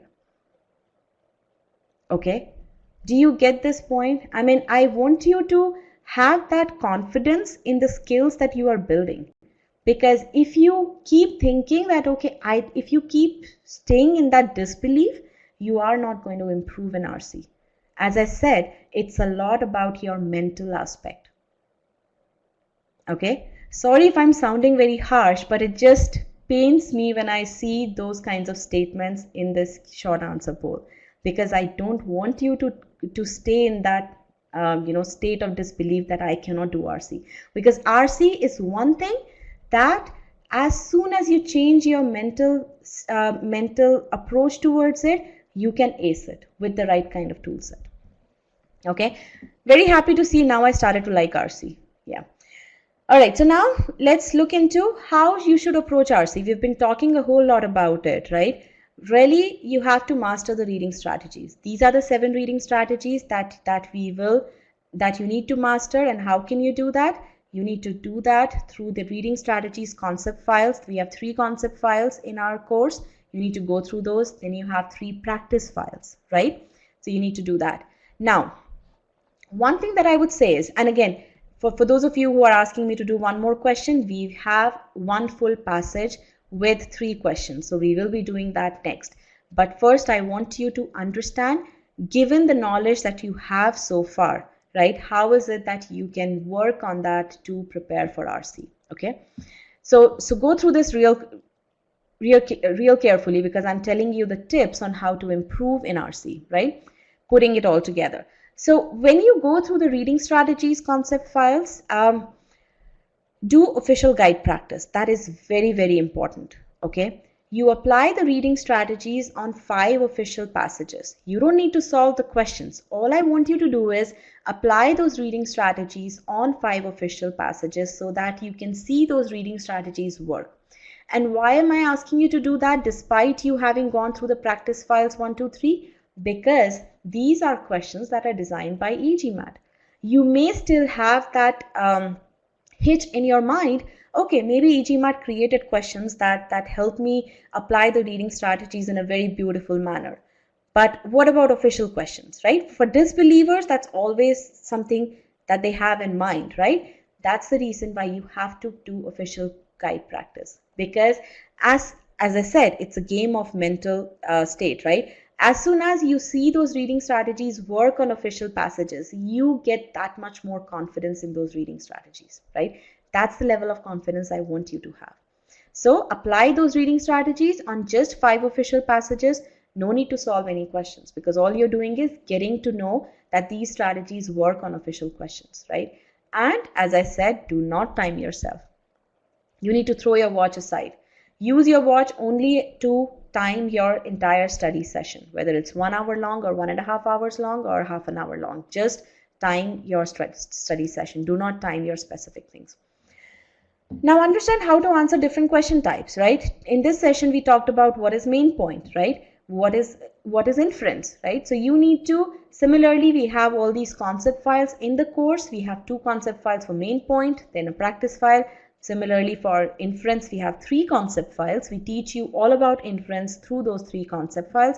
Then we have detailed concepts and then associated practice with them, right? So you're learning, as after you've learned how to understand the passage, now you attack how to answer the questions, right? How to reject answer choices. So you do all of that. Again, you're not timing yourself. Lastly, what you're doing is, not lastly, before you move into Scholarium, what you're doing is you're practicing these on different kinds of passages. So you are going through the application files, you're going through practice quizzes, you're going through official guide passages, right? So you do that. And again, now over here, you start to record the time. You are again just recording your time. You are not saying, you're not putting a time constraint. You're not saying, okay, this is a 300-word passage, so I am going to read it in just 3 minutes. No, you're not doing that. You're just making a note of it. Why are you doing that? Because you want to see where your weakness lies. So when you start to record data, it may so happen that after 2 or 3 practice sessions, you realize your reading speed is pretty good with business and economics passages. It's really in biosciences and humanities that you are faltering, that you're taking way too long.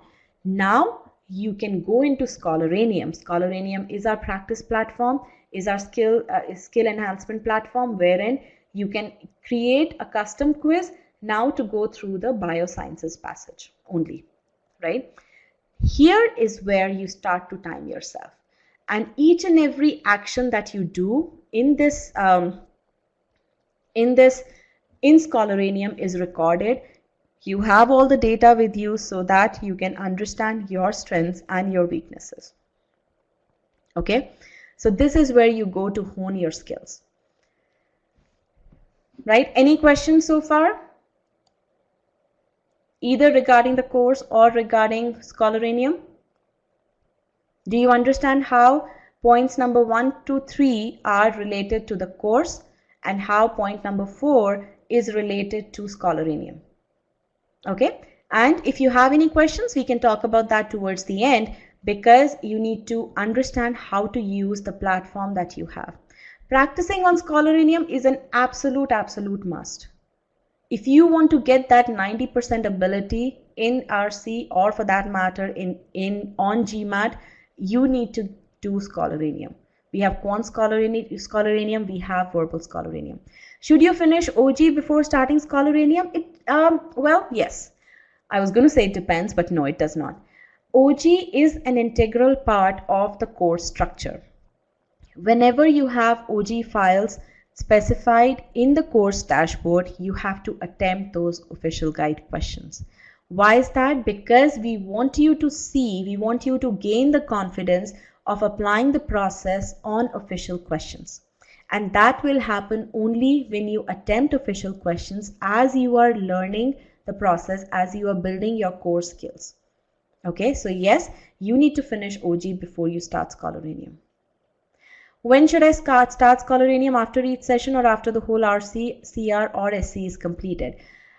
This is a personal preference question. It depends on what your overall ability in a particular topic is, right? If say you're already at 60% ability in say RC before you even start the course, then yes, as you go through, when you are going through the course material, you can start to build up your skills you can start to continue to hone your skills using Scholaranium. But as such, we do recommend that finish up with the course material, get to about 60, 65, 70% ability, then you start using Scholaranium, because that's where Scholaranium would help you to get from that 70% to 90%. Because the key thing is you have sufficient practice that you need to go through, sufficient practice that you need while you're going through the course. Okay.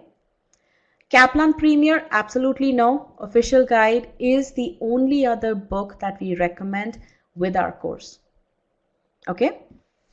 All right, I think we're going too much into Scholaranium right now. I want to actually start working on our full-length passage. So I'm going to stop this discussion here. We can definitely take up these questions towards the end of the session. All right. Guys, no other quizzes except for Scholaranium.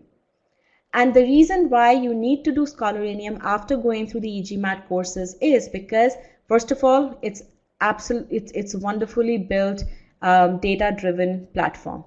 You attempt something and you get results right there, right? Secondly, all the solutions that you have, right, are built on e-GMAT process. So you have that continuity. You know where you faltered after you read the solution, because you need to know whether you faltered because of your inability to apply the process or because of certain conceptual knowledge that you are missing, so that you can go back and fix what is the problem. Okay, all these things you're not going to get if you go through Kaplan or Veritas or anything. Okay, Scholaranium is not adaptive, and that is by design. We want you to figure out whether you can solve easy, medium, what is your individual abilities in solving easy, medium, difficult questions, right? So you need to know that before you get into that adaptive mode, right? So there is a purpose for adaptive engine, but that purpose comes only when you are figuring out when you are going into the test taking skills. But before you get there, you have to first get to that ability, that 85-90% ability level. Okay. All right, so guys, I'm going to pause here now. Let's start our next passage. So here's what I'm going to do. I'm going to move into our passage window. So just give me a second to get all the questions here.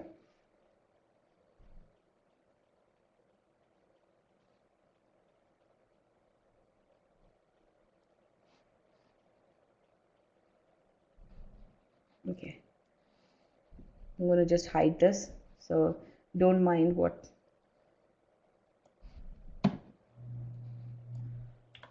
Okay, so what I'm going to do here is I'm going to show you, just click on yes after you are done reading the passage, right?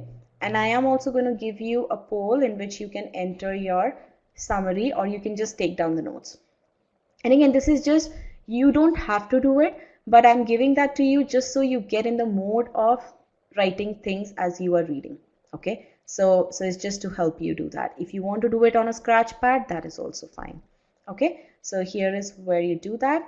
Now, as soon as I see about 60% of you have pressed yes for saying that you've read the passage, I am going to show you the first question, and then I'm going to bring you and then I'm going to show you the second question and the third question, right? How many of you want a 5-minute break? There are about 160 of you in the session. So only if more than 50% say that they need a 5-minute break, I am going to give that. Oh, that's too close. Let's get some more responses.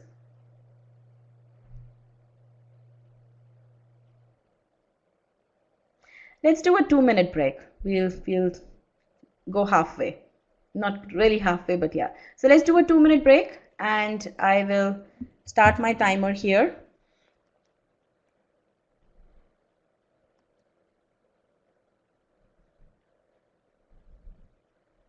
Because I want you guys to be fresh for this.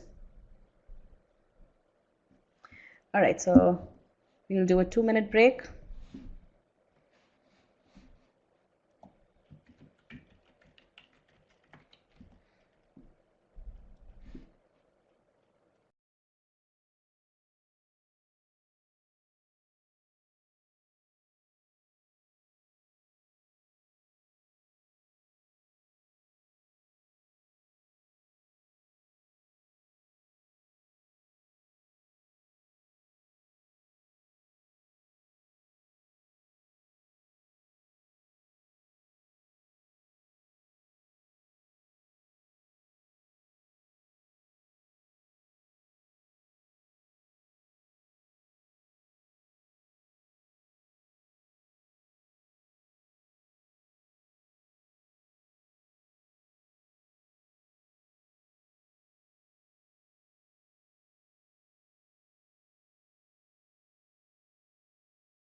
All right, we are back. It was almost a 3-minute break. Um, all right, so I do see some questions here. And let me just hide the passage in the meanwhile.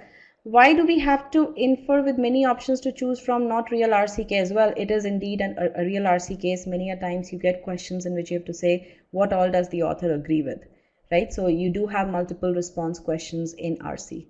Okay, or you may also have which of the following is not an inference, or which of the following does the author not agree with. In that case, again, you have to select one answer choice that is not the inference, but really 4 other answer choices are inferences. So this was definitely a real RC case.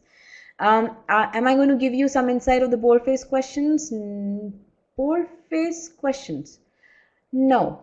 We are not going to be talking about those here, but again, those things, as long as you apply the reading strategies, the whole thing is that you need to basically, that's what I was confused. Boldface is in CR, but I did remember there are certain relationship type questions which are asked in RC as well. But we won't be talking about that in this session. In this session, we are talking more in terms of the overall reading comprehension. So reading strategies and then main types of questions. All right. Okay, so with this, let's now open up the passage. So here's the passage, and you have the short answer question poll here to put in your summary, okay, or to take your notes. So again, as soon as you're done reading and understanding the passage, click on yes. Do not click on yes before that, because that's going to be my trigger to give you the first question. All right, thank you. Good luck.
Last 30 seconds, I'm going to close this poll and get a new one.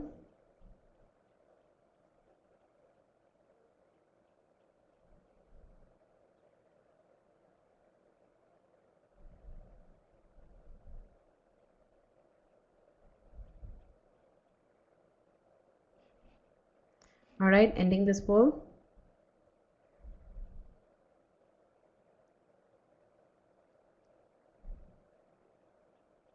Okay. Here comes question 2.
I'm going to end the poll in 30 seconds. Put in your answers.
I'm going to end the poll.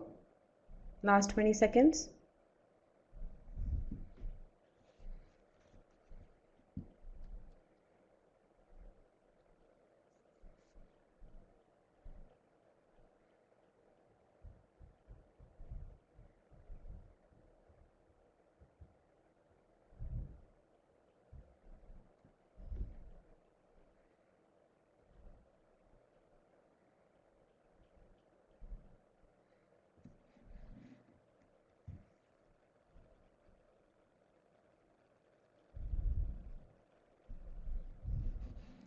All right.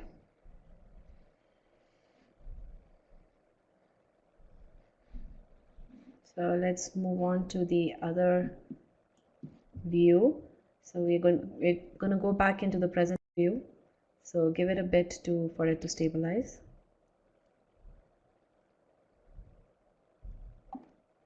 All right. So how was the experience?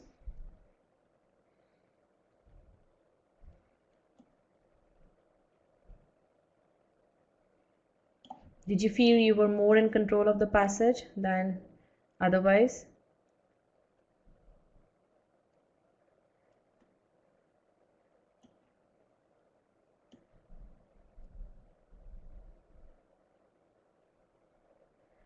Okay, the answers will say. Okay.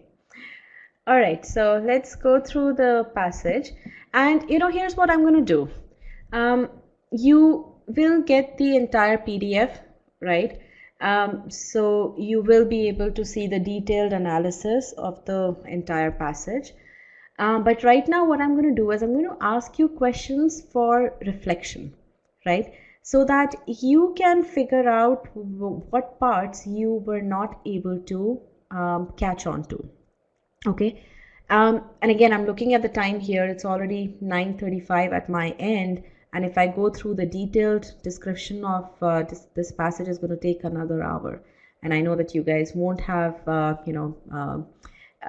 as much concentration as I would want you to have, right? So I want you to leave this session with an understanding of what points you were not able to catch on to.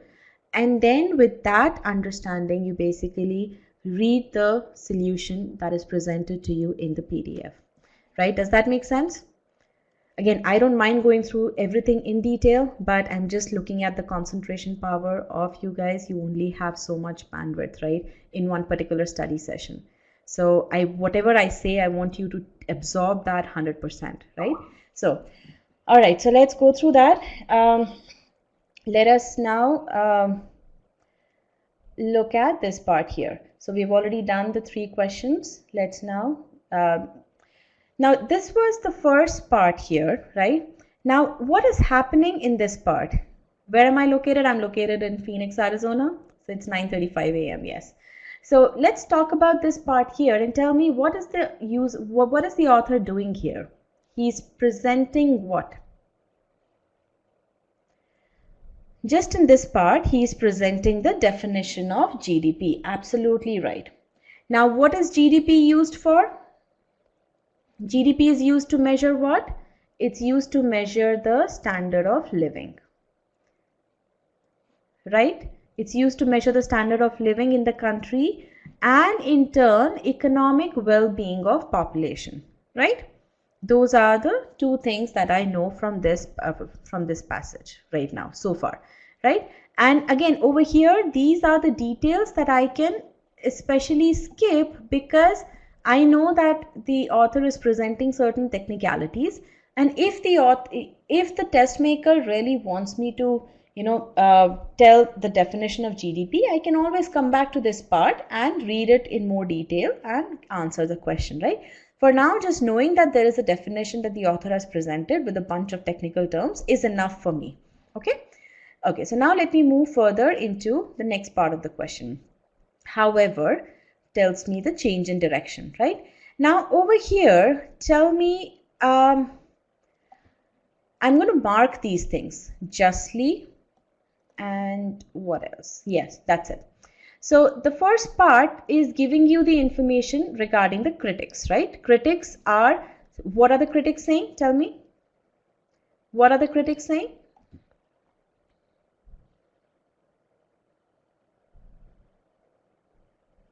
critics are saying that GDP is really not that good. That's what the critics are saying. Now look at the word justly. What does this word tell you? The word justly.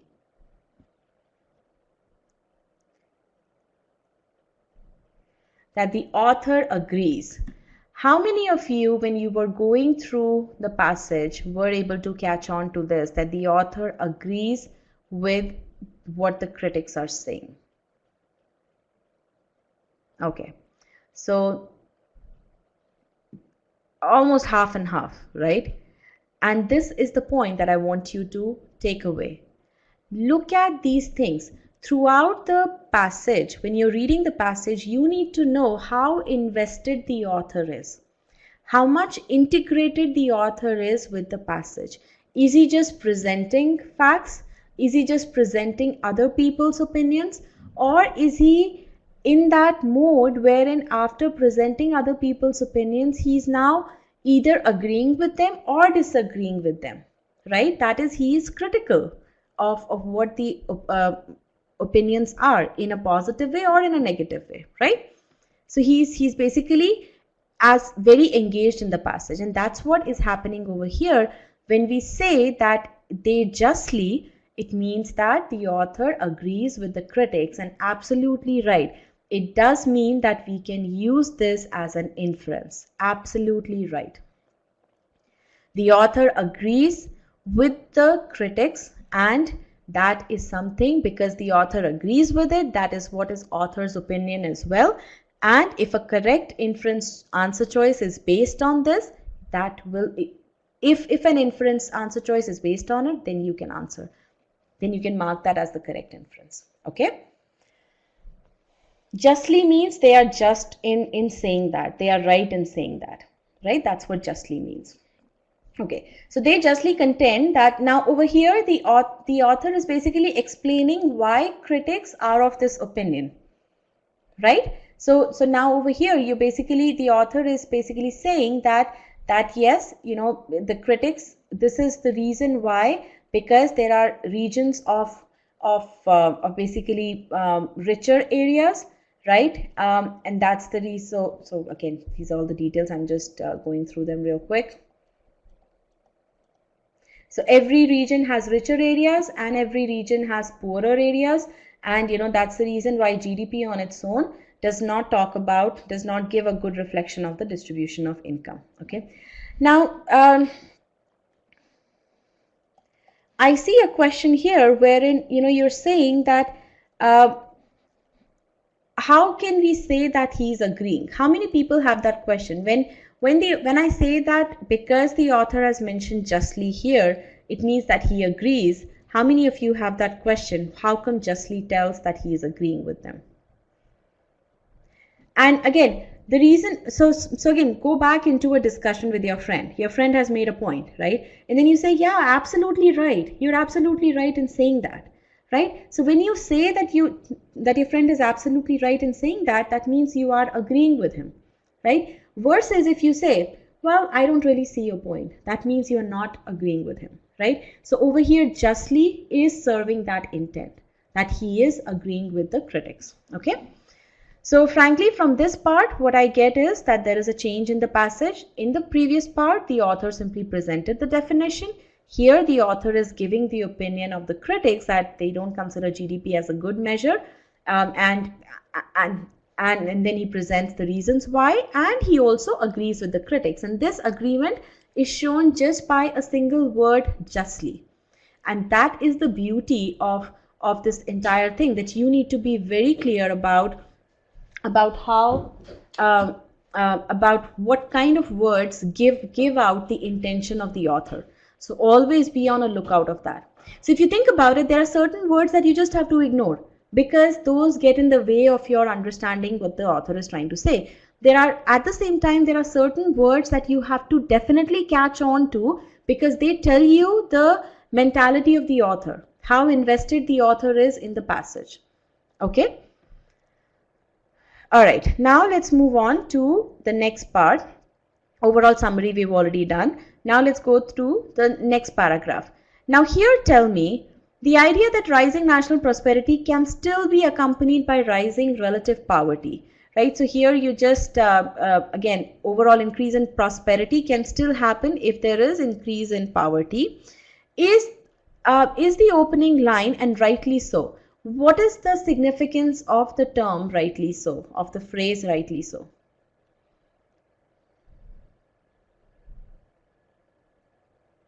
The author agrees with the idea. Absolutely right. So look at this, how invested the author is. The author again agrees with the idea, with the opening line of the critics, right? How many of you had caught on to that?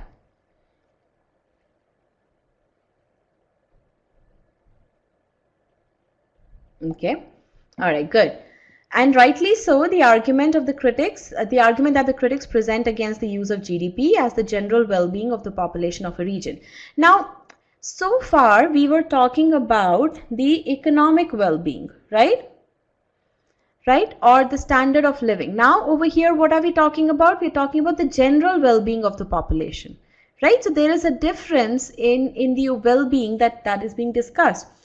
What the author is saying is that GDP doesn't present the measure of economic well-being. It also does not present the measure GDP as a measure of general well-being, right? Now, what is the significance of increase in pollution and other negative externalities? What is the significance of these?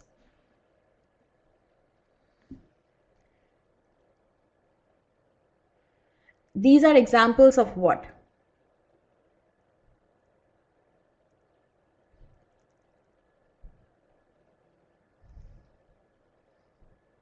These are examples of, absolutely right, not well-being.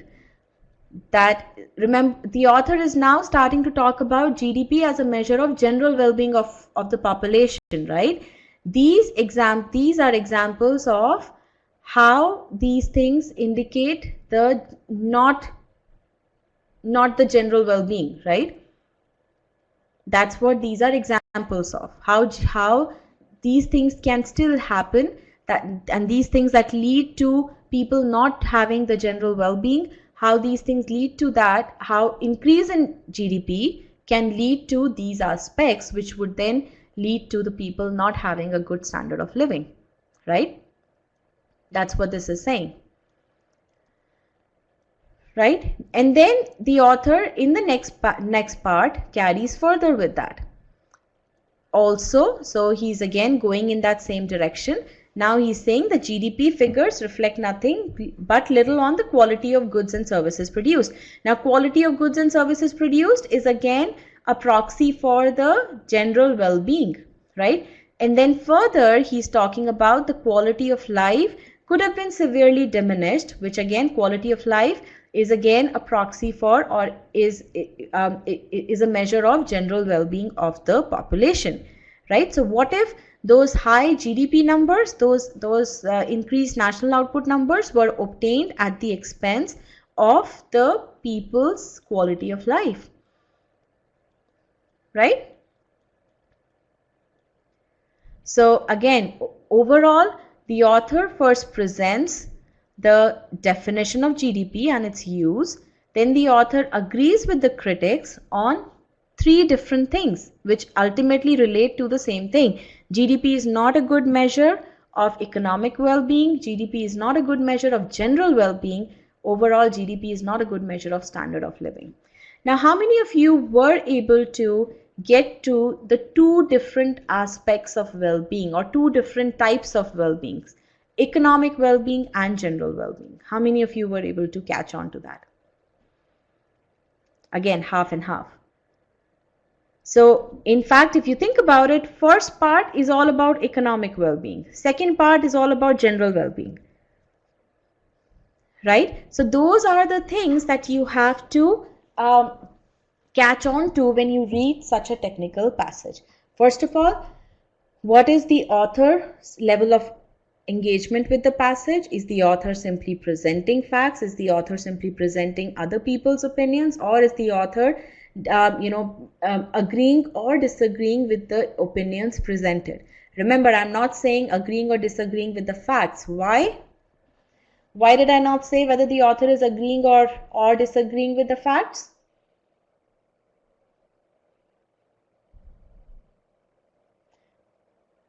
I see that you guys are really tired now. He has to agree with the fact. Absolutely right. He always has to agree with the facts, right? Okay.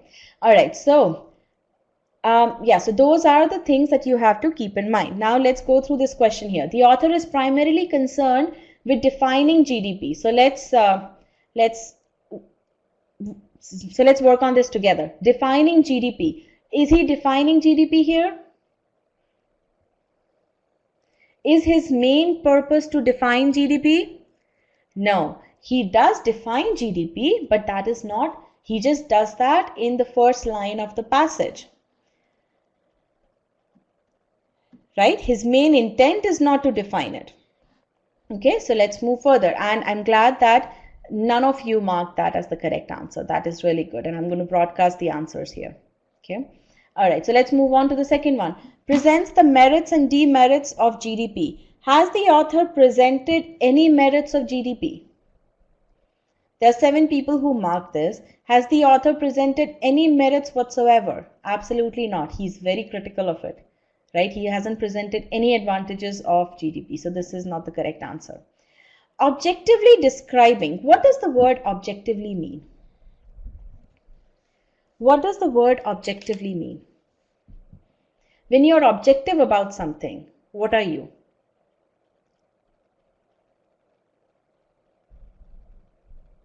You are without any bias. Absolutely right. Now tell me, is the author in any bias here? Yes, he is. Right? So, the first thing that gives up this question, this choice is objectively. The author is not objective about GDP. He's very critical of GDP. Right? So, 62.6% of the people who marked this question, 67 of you did not notice objectively. What you noticed was that describing the criticism, right? You noticed the word criticism. That is what attracted you towards this choice. You notice the phrase economic well-being. That's another thing which attracted you to this choice. And so essentially, even if objectively was not there, still this choice would have been incorrect because this does not capture the entire tone, the entire intent of the passage. Why? Because the passage is not just concerned with GDP as a use of, as a measure of economic well-being, but also as a measure of general well-being, right? So this does not capture the entire essence of the passage. So there are a number of things that are wrong with this.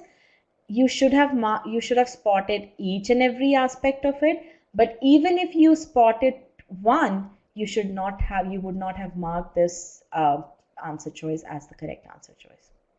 So what is your learning? Do you guys see how easy it was to eliminate this choice if you had a complete understanding of the passage?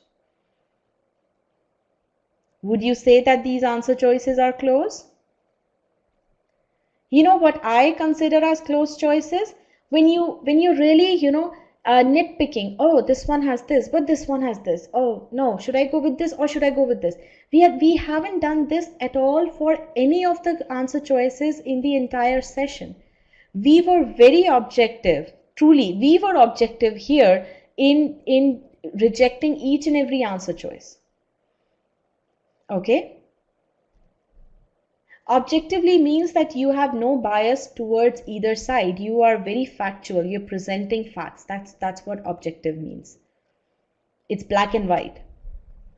Okay? It's purely factual. Okay, so what is the learning from this, guys? And this is the very important point. 67 of you marked choice C as the correct answer. What do you take away from this? Because everything is coming together over here.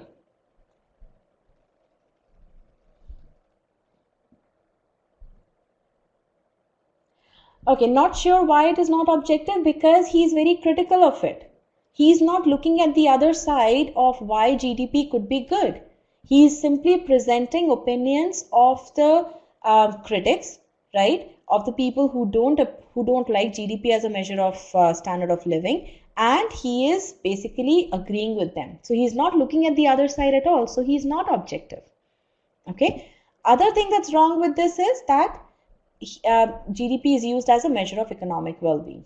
Now he is presenting facts. You're right. He's presenting facts, but he's presenting facts with an intent to explain why the critics think what they are thinking.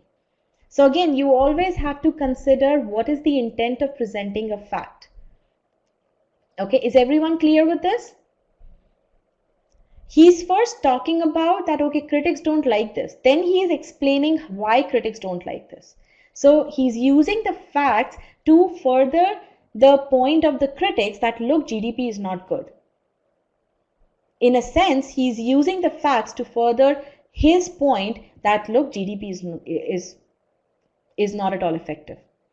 Okay? So you always have to understand the intent. Just don't go on the face value of it.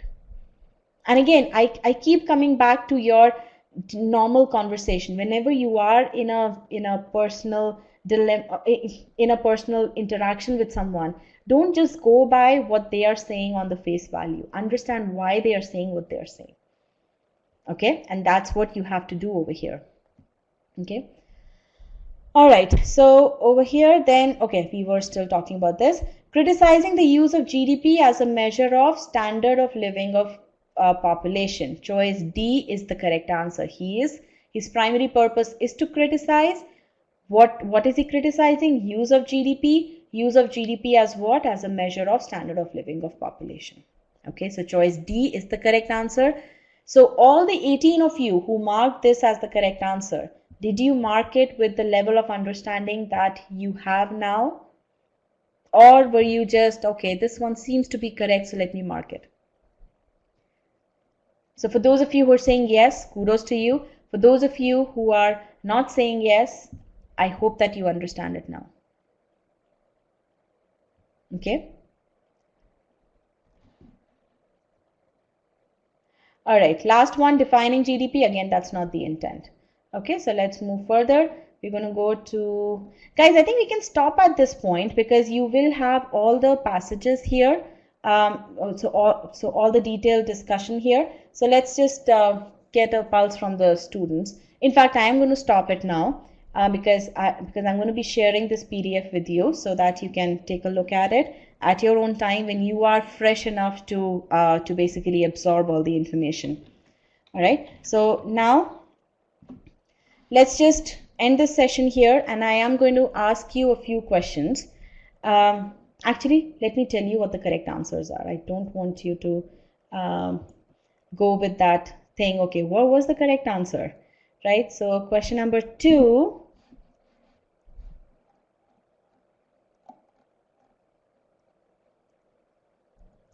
Question number 2, choice C is the correct answer. 42% of the class marked it correctly. Choice C is the correct answer here. Let's go to question number 3.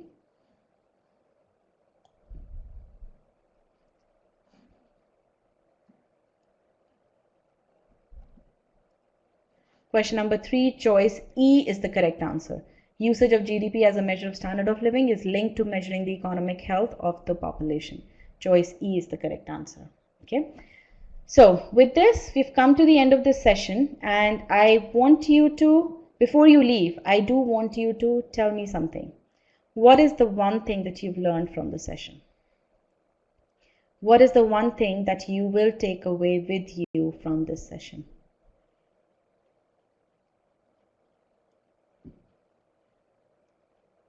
Because that is what is going to govern how you take charge of reading reading comprehension.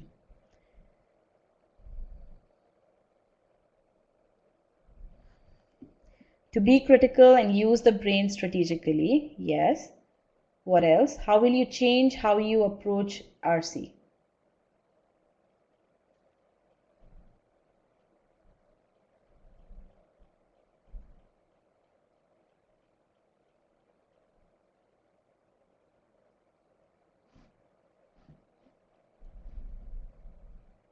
RC questions can be answered with the right strategy, right? Good, good. Now tell me something. Is RC as intimidating as it was before you came into the session? Yes, no? Good, very nice. I'm very glad to hear that it's no longer as intimidating, not so boring now. Yes. So again, invest yourself into the passage, immerse yourself in the passage, right? All that you need to be concerned about is that the passage on the screen and the 3 or the 4 questions that come along with, right? So give it all you have when you see an RC passage in front of you. Okay. All right, so with this, I would invite Rajat back into the session so that he can answer any other questions that you may have.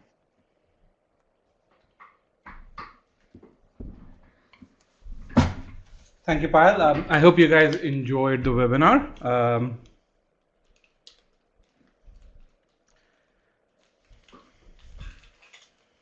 All right, let me now share the PDF.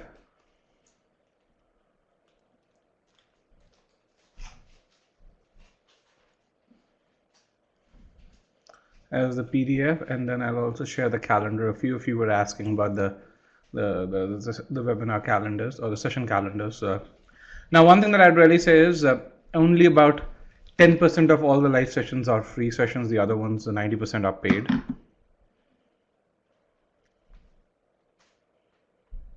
So with that, we now get into the third part of the webinar, in which we will talk about any other questions that you may have. Key indicators wordless PDF. Let me see. I think we have it.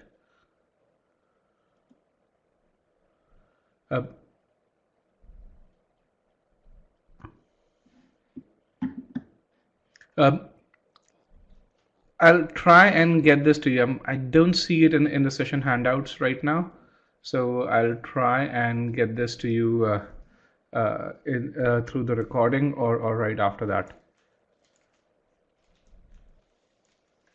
Okay, any other questions, guys?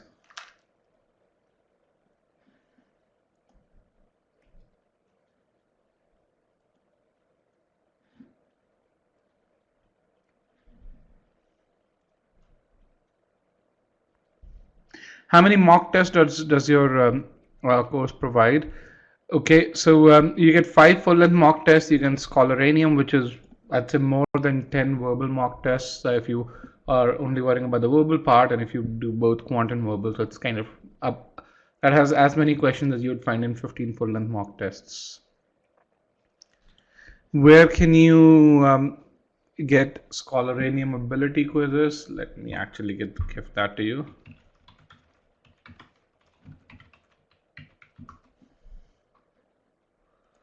So look at this blog post, and all the help that you need would be there at the end of it.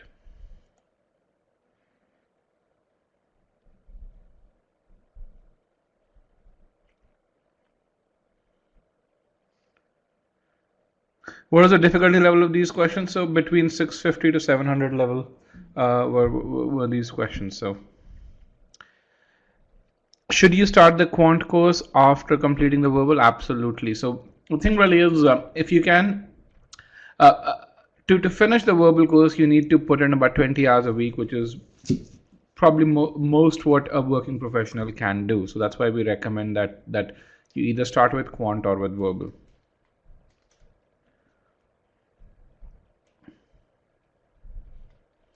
To get 80 percentile in RC, what should be the approximate ability in Scholaranium? Upwards of 75. So I think the Scholaranium ability numbers are your ability numbers. So RC ability numbers in Scholaranium is basically what you're aiming for.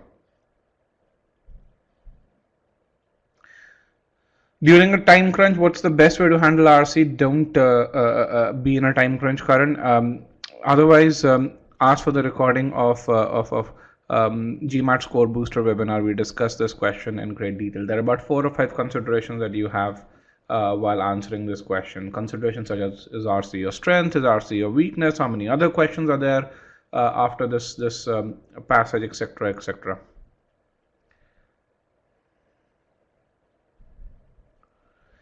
There's a question which says, I have 2 months. Do I have time to finish the OG books, the 3 official guides, as well as Scholaranium, or should I focus on one of them?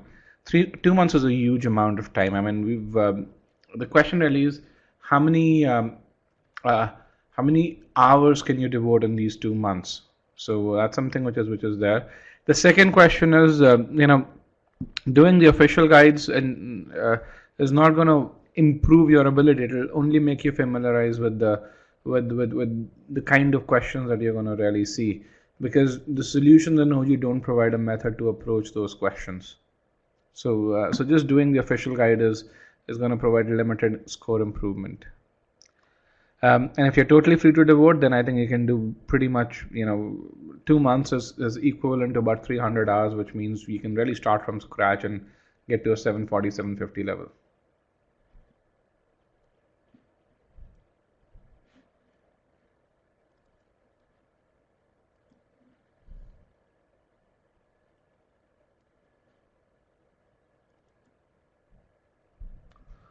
Alright, guys, I'm getting questions about the keyword list. I am going to figure out where it is because I can't seem to find it, and which is a bit surprising because we had the keyword list quite handy. In fact, we used to give it out.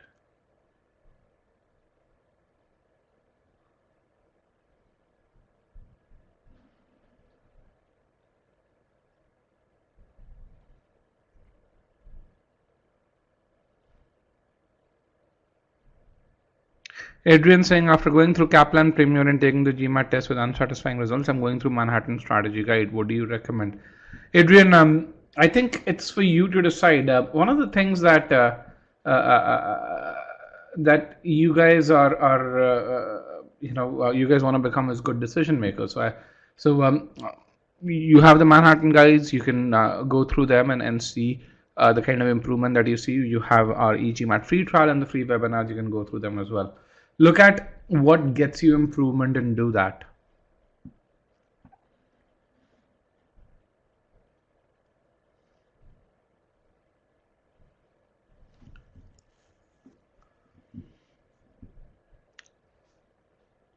Okay.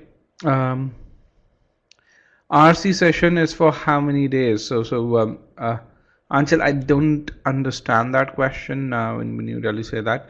We have 2 RC sessions, one's paid, one's free. In addition to that, we have a very comprehensive reading comprehension course. If you want to see the feedback of, you can really look at this over here. Hold on.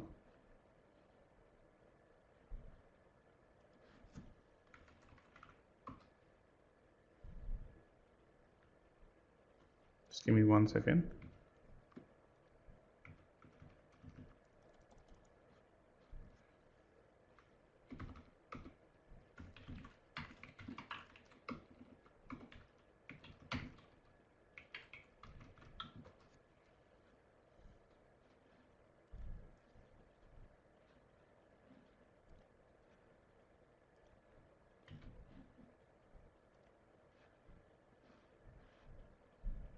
Give me 1 second.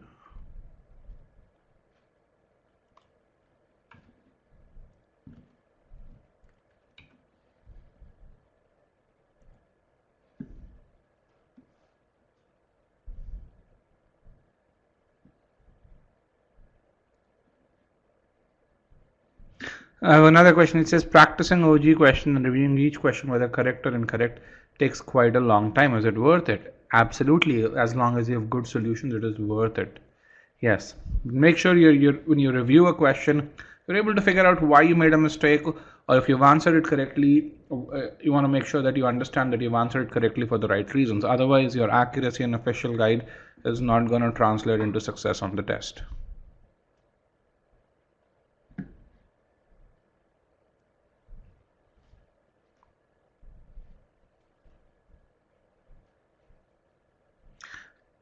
Is verbal online course the same as verbal live? So verbal live is verbal online plus live sessions plus a score improvement guarantee. So the verbal online part is the same with verbal live.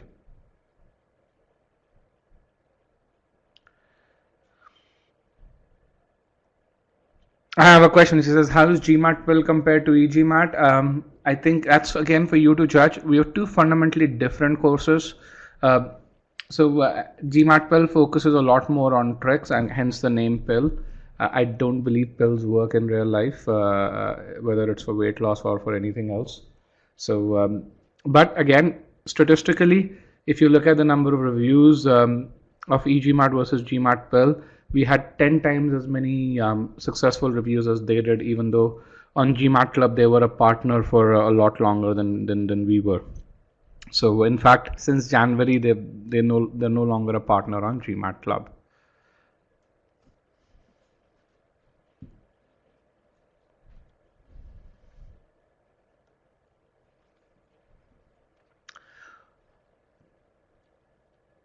All right, guys, with this, we've come to the end of this webinar. I want to thank you guys for participating in the webinar itself.